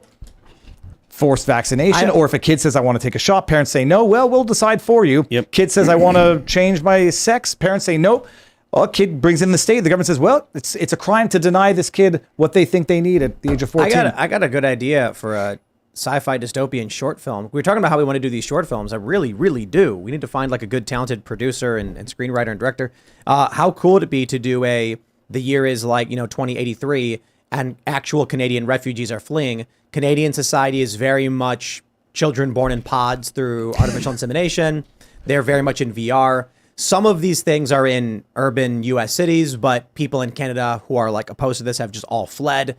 And then Canada is this nightmare dystopian country, and there's like political conflict between the U.S., which has a constitution, which is harder to erode, than Canada, which has completely dissolved and eroded all of their rights. It would be Canada basically today. What drives me nuts is people don't seem to be as outraged by it as I am, as people in my circle are. There was another story of absolute madness. This woman named Sheila Annette Lewis in Alberta was taken off the organ donor list because she refused to get the jab. And she sued. They put a publication ban on her charter application because people might get mad at the doctors, mad at the hospital. The woman couldn't specify what organ she needed because it would have been so specific that they would have been able to track down the doctors in the hospital who were denying the procedure or who removed it from the list. But she's recently settled, resolved that apparently. But Justin Trudeau, he goes on TV and he's just like, you need to listen to what the massive multinational corporations want for you. Yeah, it sounds like they're testing government ownership of human beings with the whole, your body, we're going to harvest your organs unless you opt out. So like you're born and the government owns your body or owns rights and determines to your body. when to harvest them. You don't even have to be dead. Just close enough. And the kids... You Google this. It's called Allen's Law, I think, it's New Brunswick or Nova Scotia. And the coroner or whoever the medical professional is can determine you're close enough to death. We can harvest your organs. It's crazy. Enough. And the only people Horseshoes, hand grenade, it's handmade. The only people it disparately impacts are the most vulnerable people in society. Those who don't have people to speak out for them. It'll blow your freaking mind. And it's true. It's not like Alex Jones and there are 10 years ago. And there are people who choose to live in Canada. The reality is, a lot of Canadians prefer a safe prison of sorts than the risky freedom that Americans historically, culturally have chosen. What if you go live up in the old tundra up north? So, well, there is a movement, sort of like there is a dichotomy in Canada sort of between the west and the east of Canada, the way there is between Texas and Florida and the rest of the states. A lot of people not west to the point of British Columbia, but Alberta, Manitoba, Saskatchewan, Heartland, who say, we want to separate because Quebec and Ontario determine policy for the rest of Canada. They keep electing this dumbass, I feel bad saying that, this dumbass Trudeau, who enacts policies that are very much anti-natural resources, that penalize the Heartland and the West. And they said, get us the hell out of here. They call it Wexit after Brexit, but this sentiment of loathing the East has existed for a long time, and rightfully so. We have these things called equalization payments. So the federal government collects taxes from natural resources and the revenues of the provinces, and then reallocates it based on, call it poverty for lack of a better word. And so they take the taxation from Alberta, oil sands, the natural resources, and then they apportion it to Quebec and the eastern provinces, which are poorer provinces because they don't exploit natural resources the same way the West does. And so the West is saying, we are financing our oppressors through these equalization payments that go up to the federal, come down in Quebec, and then Quebec and Ontario, by and large, determine elections. So we are basically financing our own oppression. Does Trudeau have term limits? There are no term limits, so he can keep getting reelected as long as he gets reelected. But you called him a dumbass. He's worse. But I'm being think polite. Evil. Yeah, what happened? I don't remember him being evil in the early days. Did he get? He was always evil. The indications were always there because you go back and you see. The admiration for the basic dictatorship of China. There was a Huffington Post, I think, wrote an op-ed basically saying, in 2015, under Trudeau, Canada's going to turn into China. And whoever wrote that, I forget his name, and I'd love to The moment I saw him doing that weird handstand thing on his desk, I was like, that guy's evil. He is. It really is the most insidious type of evil. It's what C.S. Lewis, said that the tyrant who tyrannizes you with the blessing of their own conscience is the worst type, because they'll do it. They believe they'll do that it they're endlessly. because they believe they're doing Yeah, it right. at least a criminal. If he says the Baron robber, at least he'll sleep. Maybe he'll get tired one day and say, okay, you've had enough. Those who torment you with the blessing of their own soul will do it forever. Is it true that Justin Trudeau is the son of Fidel Castro? There are rumorings to that effect. I hope so. I'm not what seriously the asking hell that is that? Now I wonder Is that never real? seen this? That dude's got some core I told strength. you. Holy, that looks like he's like Satan is levitating. I told you. We gotta the do yoga, moment man. I Pretty saw impressive, to be Trudeau do the honest. yoga handstand thing, I knew he was evil. He's got Oh strings my attached to his He's heels. levitating. This reminds me of Doing yoga. the flagpole trend, like from like 5-6 remember years ago. planking. That everyone, it's kind of like planking, but you go sideways like this, but on a flagpole, and you'd have to hold yourself. Oh yeah, I up. remember that. Yeah, So the it dude's is muscular. impressive, but No wonder he keeps getting reelected. Now I'm trying to think of, have I missed anything from the Canadian political censorshiporial hellscape? Well, what's going on with Bill C-16, the compelled speech law that Jordan Peterson basically became famous Oh, for that's talking about? that's old. That's already Yeah. law now. That was the one that added gender expression, gender identity to aggravating factors But- for certain crimes. But that is what Peterson was concerned with actually has come to fruition. Has Oh it yeah, not? and I gotta tell you something. I did a video on that back in the day, back in the vlog when Viva had short hair and was not opinionated. And I said, oh, I'll be objective and say, there is the old expression in law: bad cases make for bad law. And I've added to that: bad legislation makes for bad law, or bad legislation makes for bad cases, which makes for bad law. C-16 added gender identity, gender expression to the criminal code for certain provisions of law, notably hate crimes, notably aggravating factors. Peterson at the time said this is going to result in compelled speech. There was another scandal going on. I forget the details of that, so I don't want to get into it.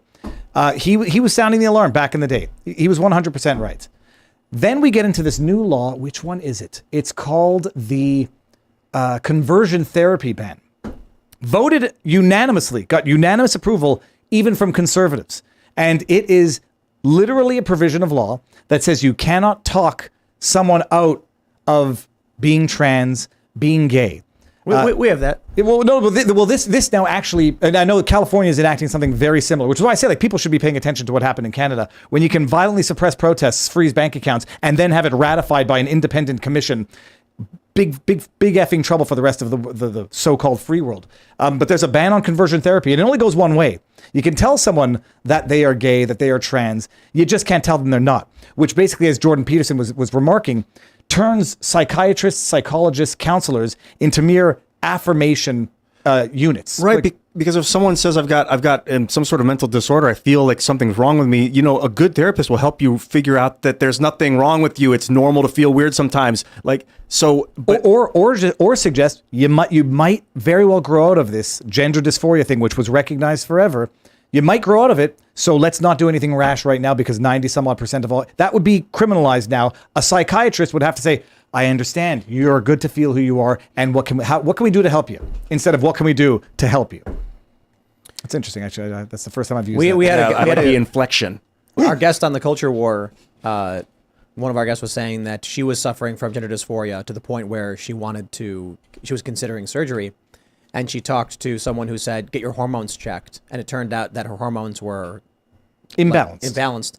So she got prescribed female hormones, and immediately the dysphoria went away. That's probably like That would be illegal under these things, wouldn't it? Pretty sure. Oh yeah, no, it would be. I think clearly. Affirmation is the funniest thing. Like some woman weighs 100 pounds and she's just like, I'm too I'm fat. too Like, fat. I affirm You're you. right. You're right. Slow, ease up on not eating fat. I mean, it is literally that preposterous where you've turned, you've criminalized the practice of psychiatry, the practice of psychology. Although I tend to think psychiatrists are all crazy in the first place, but you've criminalized it, and so you can only affirm it, and you can only convert one way. So it's not a ban on conversion therapy; it's a one-way street ban on conversion therapy. You know what the end result of all this is in Canada, right? Let me think. Canada's culling itself. Culling. Well, so now that you mentioned that, and this goes back to the other not conspiracy theory, the so-called replacement theory, which is racist conspiracy theory. The projections are, and the policy is to double the population of Canada by the end of the century. There's no way. Go from 40 million to 80 million through immigration. Because now everybody's leaving. First of all, the government is literally ending people's lives in record numbers. People are emigrating in record number. People are leading a lifestyle that leads to not having children in record numbers. Government says, well, shit, the population's not growing naturally. I wonder why. I mean, no shit, Sherlock. What do? Immigrants, bring them in. And they're erasing Canadian social order. You know, it depends what anyone even means by that. What's clear is that doubling the population through immigration, and I presume it's going to be legal. It's not, you know, I don't know what the difference is between legal and illegal anymore. It's just what the government says. Doubling a population in such a short period of time, if it's not replacement, it's at the very least dilution. Dilute in half the Canadian population as it is, and hope. I don't know how they hope it's going to even work out financially if you're not bringing in individuals who are going to be working, generating revenue, contributing tax dollars to the system itself, which is already so depleted it can't support its own healthcare system. It's controlled demolition. I mean, there's no other way to say it. Is replacement theory where if someone's got like a racist population, they're like, we're going to move in the race that we want to replace the ones we don't? As far as I understand, what makes replacement theory racist is the idea is that you're bringing in non-whites to replace whites. The thing that makes it racist is the wrong people are talking about it. Well, the thing is, it turns out all of those people were actually wrong. It's not happening in the U.S. It's happening in Canada. And it's not replacement theory. What it is, you see, is it's just a cultural diversity.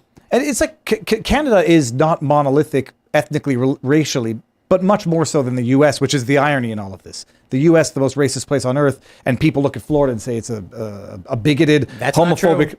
That principle, he said, Canada was I know. was wrong. And I got to listen to these Canadian nincompoops say how racist and bigoted Florida is. I mean, you've never been to Florida, and you've never been to Miami, and you've never seen anything if that's what you say. Setting all that aside, it doesn't matter where the population comes from. What you have is an outright dilution of the political landscape in Canada.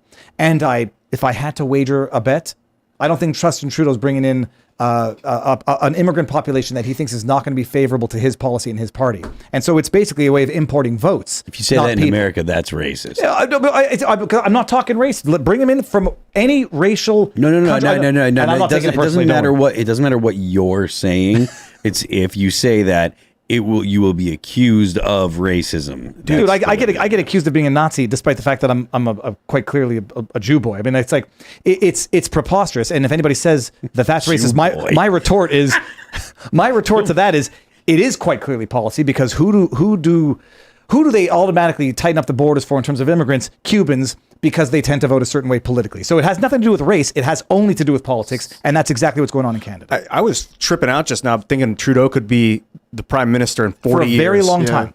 Now, there is some talk that there might be another election. You all know that I ran for federal office. Yes. Yeah. Okay. I thought you were going to win, man. Oh, yeah. I thought I was going to win for a second, too. I guess then I realized... I ran for the People's Party of Canada. That's not going to get very far in Westmount NDG, which votes Liberal for the last 30 years, over 50%.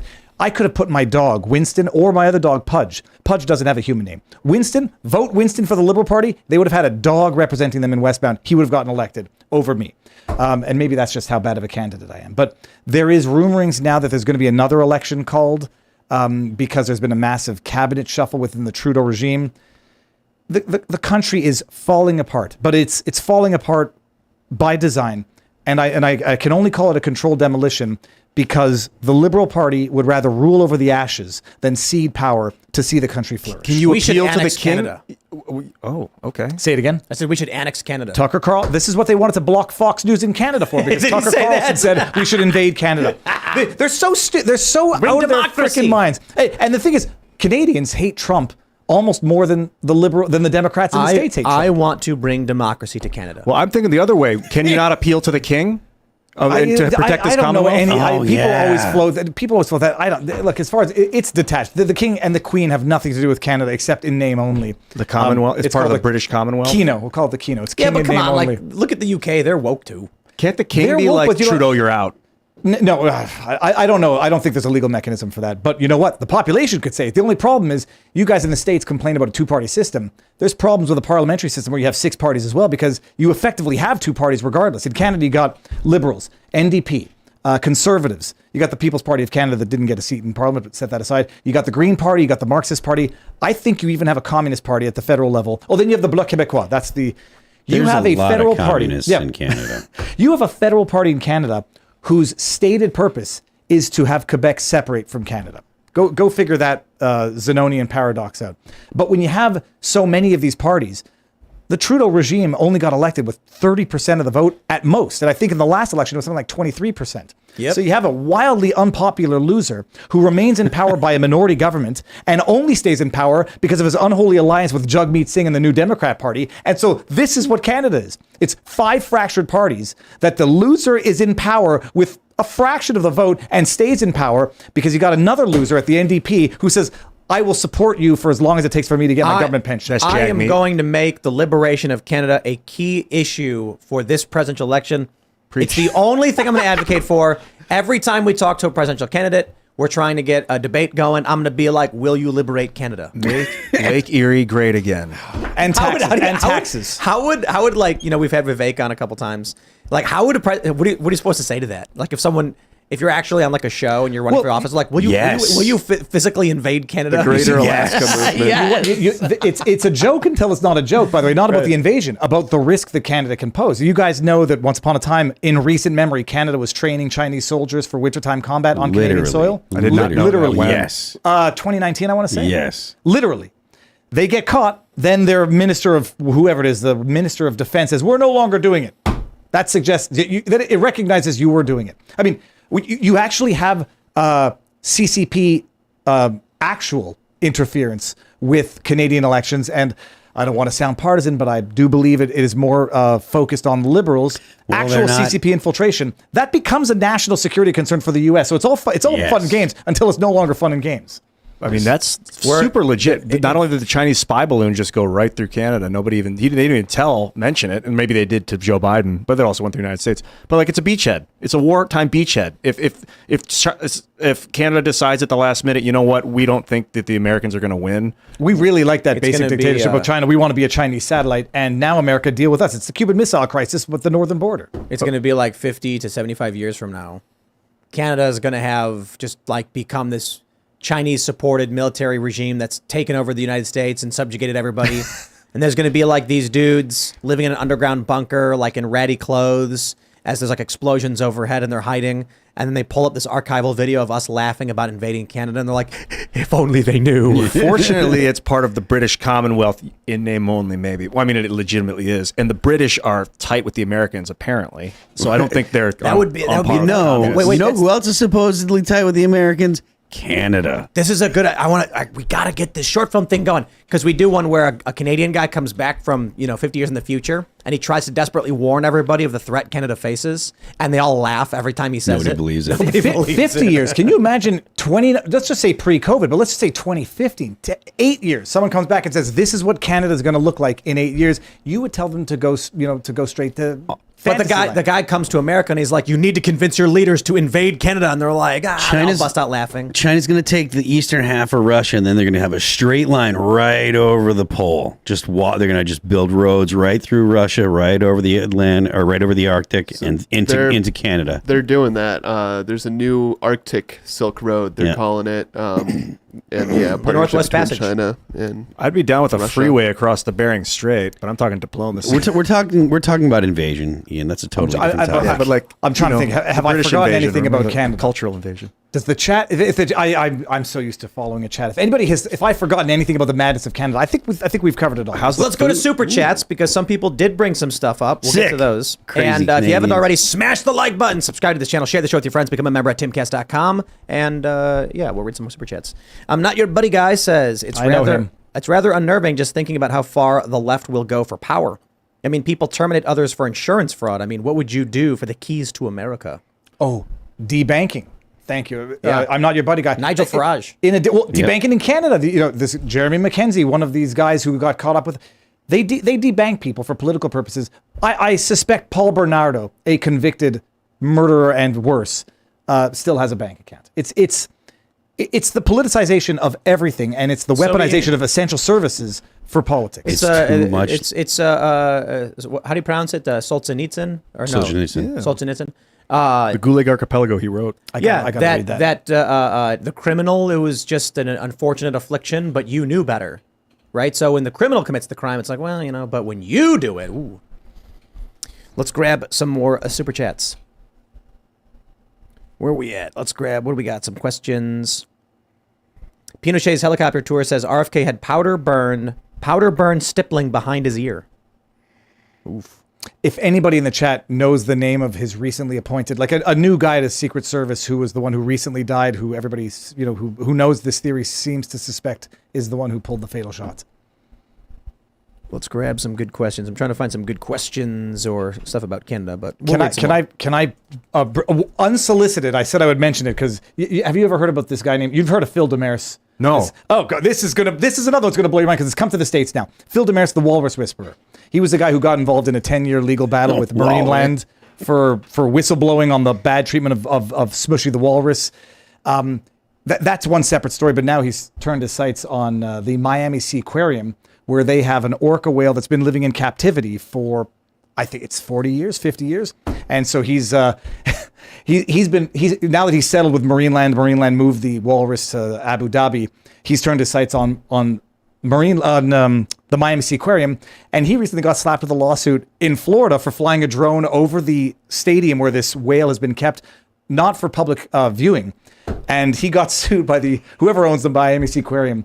They want to prevent him from flying drones over, injunction. But a worthwhile cause. The guy's Phil Demaris, Walrus Whisperer, and if anybody does not know about what's going on at the Miami Sea Aquarium, definitely worth. Is that what they made Walrus. Blackfish about? I don't know because this is a terrible. I have not watched Blackfish. It's a good movie. I know. I'm sure it's really great. It's about a whale in captivity. His dorsal fin is just bent because he's stuck in such tight quarters. Horrible. Yeah, because apparently, they need to build that muscle by actually cruising the open. This orca Lolita, she swims in a soup thing all day long for decades. And I went there because he held a protest, and I went in and saw what they did with the manatees. The manatees, they're 55, 65 years old. They live in a glorified swimming pool. I mean, I think I know people who are not, very well to do have bigger swimming pools than this. Higher order mammals living in, it's inhumane captivity. You see what we do with Chicken City? Chicken City it's amazing. Paradise. First of all, those chickens look delicious. So, if any Every one of them Friday they has get an fresh accident. sushi. They're humans. But That don't live why? that well. Is sushi known? Is fish known to be good for birds? Oh, absolutely. They love it. But we do Sushi Friday here with all the crew and everyone gets sushi. It's like we do a big order. It's like it's like a team building thing, I guess. And then the leftovers, only the fresh fish portion of the leftovers that people don't eat, we'll just throw to the chickens. But it's like the sashimi is the first thing people pick at because it's the good stuff. You know what I mean? But then we don't give the rice and the weird sauce to just the fresh fish. You know what? You don't want the chickens to be overweight. They might have to come to you and say, "I feel fat." Well, today. dude, I just got to tell you, you take a bunch of hens and a rooster, and you throw fish in. The hens are like piranhas. I'm assuming it's because they produce eggs every day, so they're ravenous, and the roosters don't. So they're just like, whoa, these ladies are hungry. All right, let's read this one. Andrew Ho says, Tim, you just mentioned the Australian favorite without naming it, the Tim Tam Slam, where you bite the diagonally opposite corners off and suck coffee or tea through the soft chocolate center. I am familiar with Tim Tams. That sounds amazing. Nice. I think I'm going to order some. No, I can't eat it. We can't do it. I'm cutting out the sugar, eating healthy. Have you heard of the shoey? Have you guys heard of that? It's an Australian, New Zealand thing. So it's where you pour a beer into your shoe and then you chug it. Wow, what? Yeah. I guess it's a good way to get probiotics in your belly. Depending on what's in your shoe. It's your own shoe, but yeah. Kofifi King says, hey, Tim, you should check the 2020 movie called Possessor. It's about an assassin who controls other people's bodies using brain implant technology to execute high-profile targets. Freaky movie. Cool. There was also Gamer, where the bad guy has these nanobots that he can control you once they go into your brain. I mean, that's based on nature, where you have those insects that get the parasites that go and they go up and commit suicide. Fungus. So they can spread, and grasshoppers and stuff. That's what Last of Us is based on. Cordyceps gets in humans, and then they become fungus. And I might have to see that. I think it's not actually cordyceps, though. It could be wrong. Maybe it is. But Paul Stamets was like, it's giving cordyceps a bad name. All right. Hank the Hokage Hill says, Viva, please talk about Pierre Poilievre, the leader of the Conservative Party. I never tell anybody who to vote for. I will vote PPC myself for obvious reasons. I don't trust the Conservative Party, which also unanimously voted to support this anti-conversion bill. Pierre Poilievre, he's charismatic. He kind of looks like Clark Kent. But Pierre Poilievre supported the trucker protest when it became politically cool to support the trucker protest, and then threw them under the bus when it became toxic to do so because of the results of the commission. He also threw if we're holding grudges, which I have not been known to do, I'll forgive, but I won't forget. He threw Christine Anderson under the bus. Remember Christine Anderson, the European member of parliament who came here. She took a picture with, I'm going to forget the exact circumstances. But bottom line, he called Christine Anderson, one of the European parliamentarians who was radically critical of Justin Trudeau and of what's going on in Canada. He called her, xenophobe and Islamophobe extremist who shouldn't have come to Canada because she came to Canada to do a tour. That was borderline unforgivable in my opinion. So yeah, that's Pierre Poilievre. He might be a better alternative, but he would not be my first choice. If he'd continue to support the truckers after the council, would he have been just erased from politics? I don't know. I think he's going to get. He's not going to get erased from politics now because there's no alternative. But it would have been the principled thing for him to do. He was slow to support the trucker convoy. Then he did it when it was cool, and then he dropped them and pivoted when it was no longer cool to do so. Oh, but that reminded me of one other craziness out of Canada. This member of provincial parliament, Joel Harden, for the New Democrat Party. I don't know if you heard about this. There was a protest that I went to document. It was education, not indoctrination, put on by Billboard Chris and this 17-year-old kid. Oh, we want to get so embarrassed if I can't remember his name now. Josh Alexander. Jeez. I go to this protest. I get home the day after that night, and apparently a member of provincial parliament was physically assaulted, punched in the face by the hateful anti-trans crowd. Yeah, we saw this. Yeah. And I'm like, oh shit, that's serious. If that happened, let's find the person who did it. Hashtag justice for Joel. And I said, call me crazy. If a member of provincial parliament were punched in the face by an anti-trans protester, something tells me the CBC would cover it. Global News would cover it. Radio Canada would cover it. But they weren't. And I said, oh, we got to find this person. Hashtag justice for Joel. They found the person. The dumbass bumped himself in the face with his own bullhorn. The internet literally, I mean, it's so amazing when you have like 12 live streamers on both sides. You see the moment. They caught the clip. They caught in his face. Now, whether or not someone bumped into him and it pushed into his face. He was not punched. He wasn't punched. Then he comes out and does an interview and says, oh, I was hit. It's like, well, we see the video and you literally see the metal eyelet where the what are they called? Those things that go around your neck go into? You see it go into his freaking face. And I watch a lot of UFC. I've never been in a fight. I was like, if that came from being punched in the face, there would be bruising around the sharp incision, not just a sharp incision. Busted. Never apologizes. The media never covers it. Of course. And that's it. Goes on. He's a sitting member of provincial parliament. All right, here we go. Maya Soli says, hi, Tim. My BF and I are both huge fans and have been members since April. I was hoping you could shout out my boss's GoFundMe. He has a blueberry farm, and back in May, we had a freak frost, and he lost about 70% of his crop. Sobieski's River Valley Farm. Sounds delicious. Sounds great. Best of luck in that. DTQC says, currently working on a project that will remotely disconnect electrical vehicle recharge stations for the purpose of power balancing. It will be mandatory to install for new apartment buildings. How could that go? Once you all have electric cars, this is another short form we got to do. We should write these down. It's this is really easy, and some of these could just be like 3 minutes long. A guy gets into his car, and then you have a couple things happen. His battery of his car is at 30%, and he's like, geez, and then he's like, why wasn't it charging? And then it's like an alert, and it's like energy grid advisory due to excessive heat. Vehicle recharge has been disabled. And then the other one is a guy gets in his car, and he's backing out, and then all of a sudden everything shuts off in the car, and then he's like, oh crap. And then the screen turns on and it's red, and it says warrant detected for driver, David Frei or whatever. And then it's like delivery to precinct 37, and then you're like, and then the car drives you to the police station where the cops are waiting for you. Yeah, or hey, we found out that you donated to the trucker convoy, disable vehicle, or assassinations via vehicle, which is also something that I believe has been discussed with. Probably already happened numerous times. They've been hacking cars for over a decade. Mm-hmm.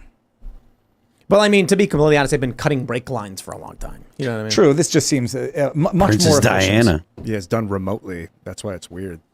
All right. Billy No says, no, for household solar, the inverter that changes the power from DC to AC needs an outside charge, just like an alternator in your car. If you don't have that outside power, it will not work. So, like, we have solar set up, and then when the power goes out, the solar batteries kick in and power the house. So I don't know what else to say. You know what I mean? Like, we don't need the grid. That's the point, I guess. I don't know. Whatever. All right, let's grab some more super chats. What do we got? What do we have here? I feel naked not being able to follow the chat. Have I been getting insulted in the chat? No, people are going crazy. Oh, They love relentless. you. They're just like, he's the worst. No, they're like, he's the best. Yeah, when I looked at a few times, they're jazzed. Oh yeah, it's like most of the super chats are just like, we love you. Well, DTQC, I know from my community. At least I recognize a couple of names. Powder PZ says the last 3 years remind me of when I got out of prison. They say you only do 2 days in the joint, the day you go in and the day you get out. The rest is a blur, just like the COVID years. Oh man, yeah. No, it's amazing. It's March 2020, 2 weeks to flatten the curve, and we are in 2023, where the U.S. just lifted their vaccine requirements to cross the border in Canada. Oh, that was another interesting one where there was a 2020 law, a 2001 law from Quebec that seemingly allows for compelled vaccination. People only recently discovered it and thought it was new legislation. We've been on this trajectory for a long time. We just, it's hit overdrive. Was it The post terror- 9/11? Sorry. It had monkeypox as one of the specific illnesses named in it. I think it might have been I want to say the swine flu or the avian flu. I think it was one of the swine flus. 2001, give or take. So whatever the virus was then. The Terrible Rabbit of Death says, asking for a favor. If Tim could give me the info on the medical intervention he got in Mexico, I have bolt cartilage in my hips destroyed. Both cartilage in my hips destroyed 3 years ago, and I could use some info and help. Here in Canada, we don't have a lot of help. It is the Cellular Performance Institute. They are based out of Tijuana. And Joe Rogan talked about it on his podcast with Eddie Bravo, and I think it's come up more than once. Eddie Bravo's talking about how it like totally fixed his shoulder. It is not cheap. It is not cheap. But take a look at their website. It's an experience. I got to tell you. Watch their videos. You're in this room with all glass windows. So it's like there's a back area where there's doors and stuff, but then the whole left side and front is glass overlooking the ocean, where there are dolphins jumping around. God. And it's just the beach, it's the boardwalk, and you're sitting in this chair, if you're up to the window, but you can just see like dolphins jumping in the air and stuff. It's like, wow. And then they hook you up on IVs, take your blood, do all the work. And These are real dolphins real dolphins. out yeah. in the open ocean. Yes. In the actual water. Out and like extremely close to humans. And there was even a seal laying on the beach. That's Tijuana. Were you in the clinic the whole time, or did you go to a hotel and back? Hotel and back. Okay. And then hilariously, Tijuana has a chain of casinos that are like McDonald's, basically. You walk into this very small, like 2,000 square foot casino with like one dealer, and that's what people do. How long ago were you in Tijuana? 2 weeks ago. Is it? I mean, like I am a very fearful person. I'll never go. Technically, But it was like a week ago. Is it as bad as? I mean, a Tijuana crime rate. I remember looking it up was atrocious. No, it's fine. I was in Tijuana last week. We were there Friday, Saturday. What did we do? Saturday morning. No, Friday night we flew to Vegas because we're coming back, and they have this thing called JSX, which is Just sex. JSX is an airline. Sounds like it. And they're a regional airline, 30 seaters, but they fly out of private terminals, so it's super easy. You walk right on the plane. Awesome. And it's like the same price as a regular flight. They just have only smaller planes, so they don't got to go through the standard BS. But we went to Vegas. Dude. So here's the thing. Here's the secret they tell you about places like Tijuana and places like Cartagena and Cancun. You, as a American or Canadian tourist, are probably totally safe, because if anyone screws with you while you're down there, the cartels will flay them alive. This is what was explained. This was explained to me by some journalists who specialize in South America 10 years ago, and it's the same thing I hear from people who live in Mexico and live in Tijuana and live in Cancun. There was a guy literally last week told me the story that there was a town in Mexico that had a casino and a resort, and someone kidnapped an American, and it was a huge news story. Within a month or so, the casino was was dead, and they were on the verge of collapse. Nobody was booking anymore. Americans panicked and didn't want to go there. The cartels got extremely angry that their source of income was destroyed. So there was another story where this happened recently. Two Americans got kidnapped by a cartel member. The cartel searched their ranks to figure out who did it and turned them all over to the authorities. So the general idea is you are the money for these people when you come to Tijuana. You may get pickpocketed, someone might snatch your purse or something like that, but for the most part, people stay away in terms of crime from tourists because the justice in this place for people who take the money away, like from the cartels, is not what we would in America would describe as justice. More so like, I don't know, criminal harm. Well, you can understand the financial repercussions for crime. I understand that rationale. I'm still not going if that's the way that law is maintained. It's like, imagine you're walking down the street and you're like, wow, look at this delicious restaurant. And then a guy's lurking behind you and then he's just gone. It's just like, I got to tell you, man, Tijuana was amazing. We were walking around. It's totally safe. I've There's been there lots of tourists. 2007. It was phenomenal. It's worth seeing just to see the border wall from the other side. It's really close to the border. I I really, know my wife went, but it was 20 years ago, took a bus and then walked over the border and said, did not have a good experience. But that was 20 years ago. But also, that's like, it's a safe town, but don't get lost or don't go here or don't go out at night. Then I'm like, that's not a safe town, and I'm going to avoid. Or one of our friends has got like a very nice vehicle. It's very flashy, and he's like never had any problems.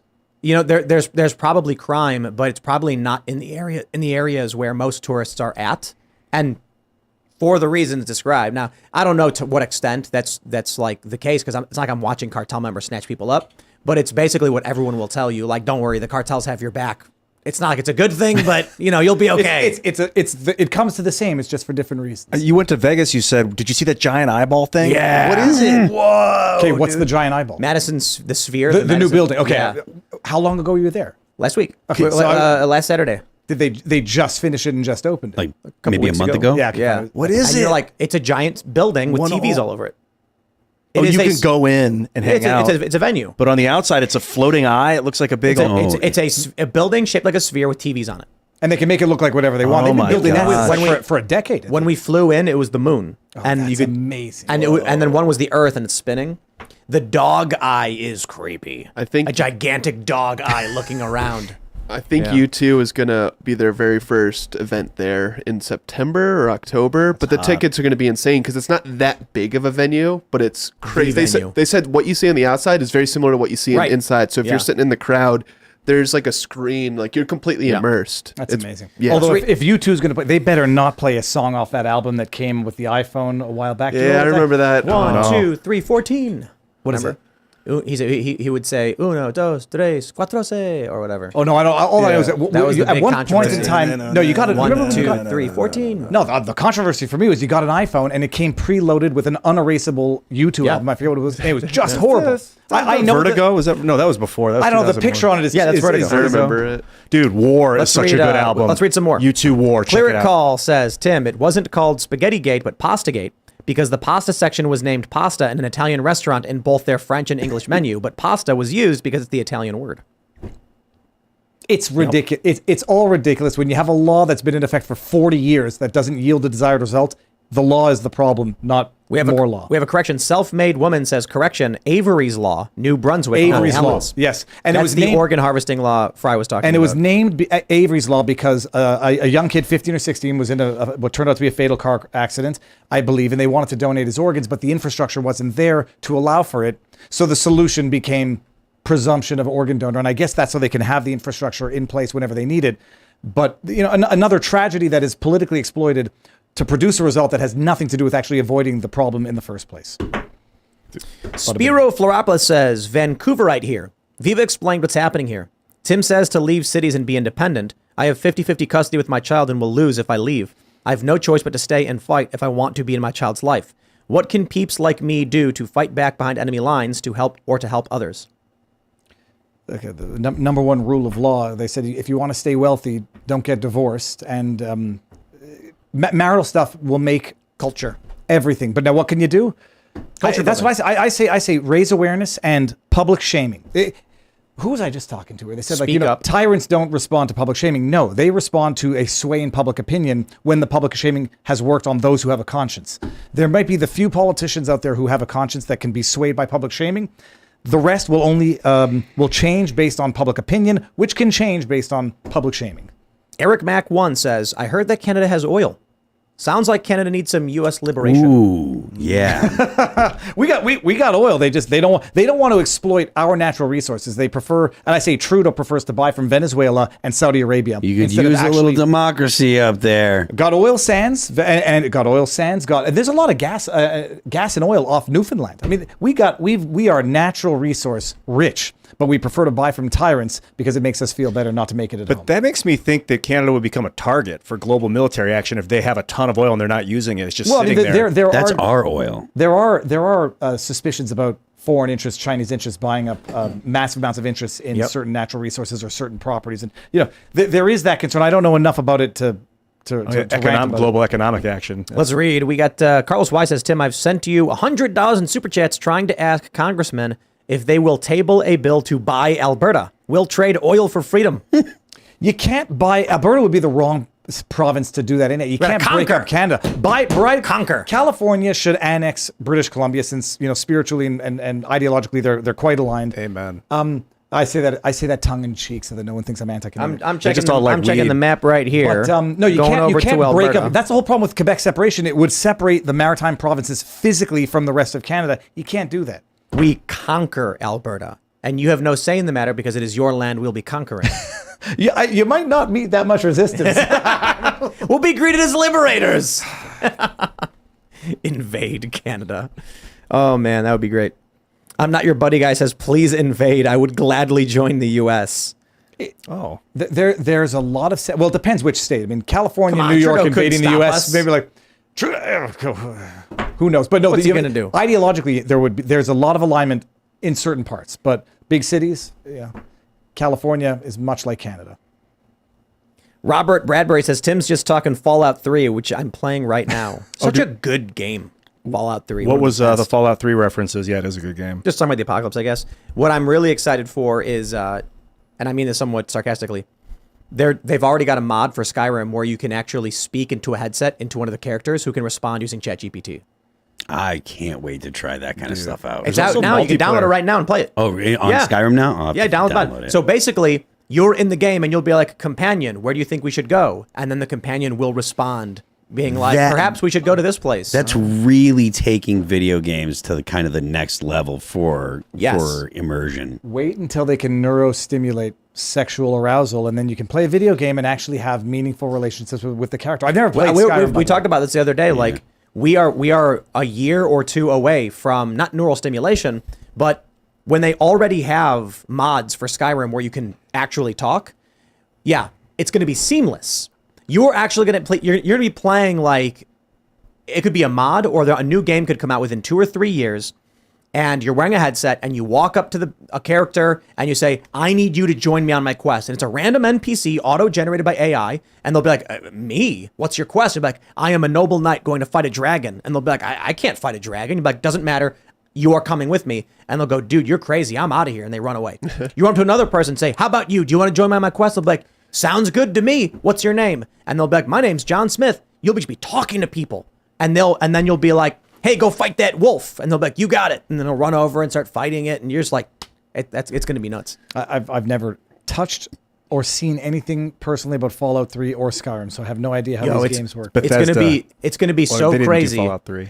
It just sounds like social media where you just never know if you're actually interacting with a real human or a bot. But people are going to play games. There's going to be some dude. He's an incel guy, right? He lives in his basement. He's going to play the game and he's going to see this beautiful female NPC character named, Anna Smith, and he's going to be like, "I choose you to be my maiden," and she'll be like, "Yes." It will remember everything you say because text files are not that big, and then you'll come home from work, turn the game on, and be like, "How was your day?" And it's like, "Well, I was tending to the sheep. A dragon attacked." And first of all, did you say Anna Smith because of Anna Nicole Smith, or was that just a Random. It's amazing. Random. Have you seen Smith the movie, is a common name. Is it the movie Her or She? Her. I've never seen Joaquin that Phoenix? with Joaquin Phoenix. I mean, this sounds like the plot to that movie. Yeah, basically. Google has they made a AI with like video game with like 30 AIs, and they gave them very few parameters and then came back to it, and they've created like memories, like the different AI characters with each other and stuff. You know what the scary thing is going to be?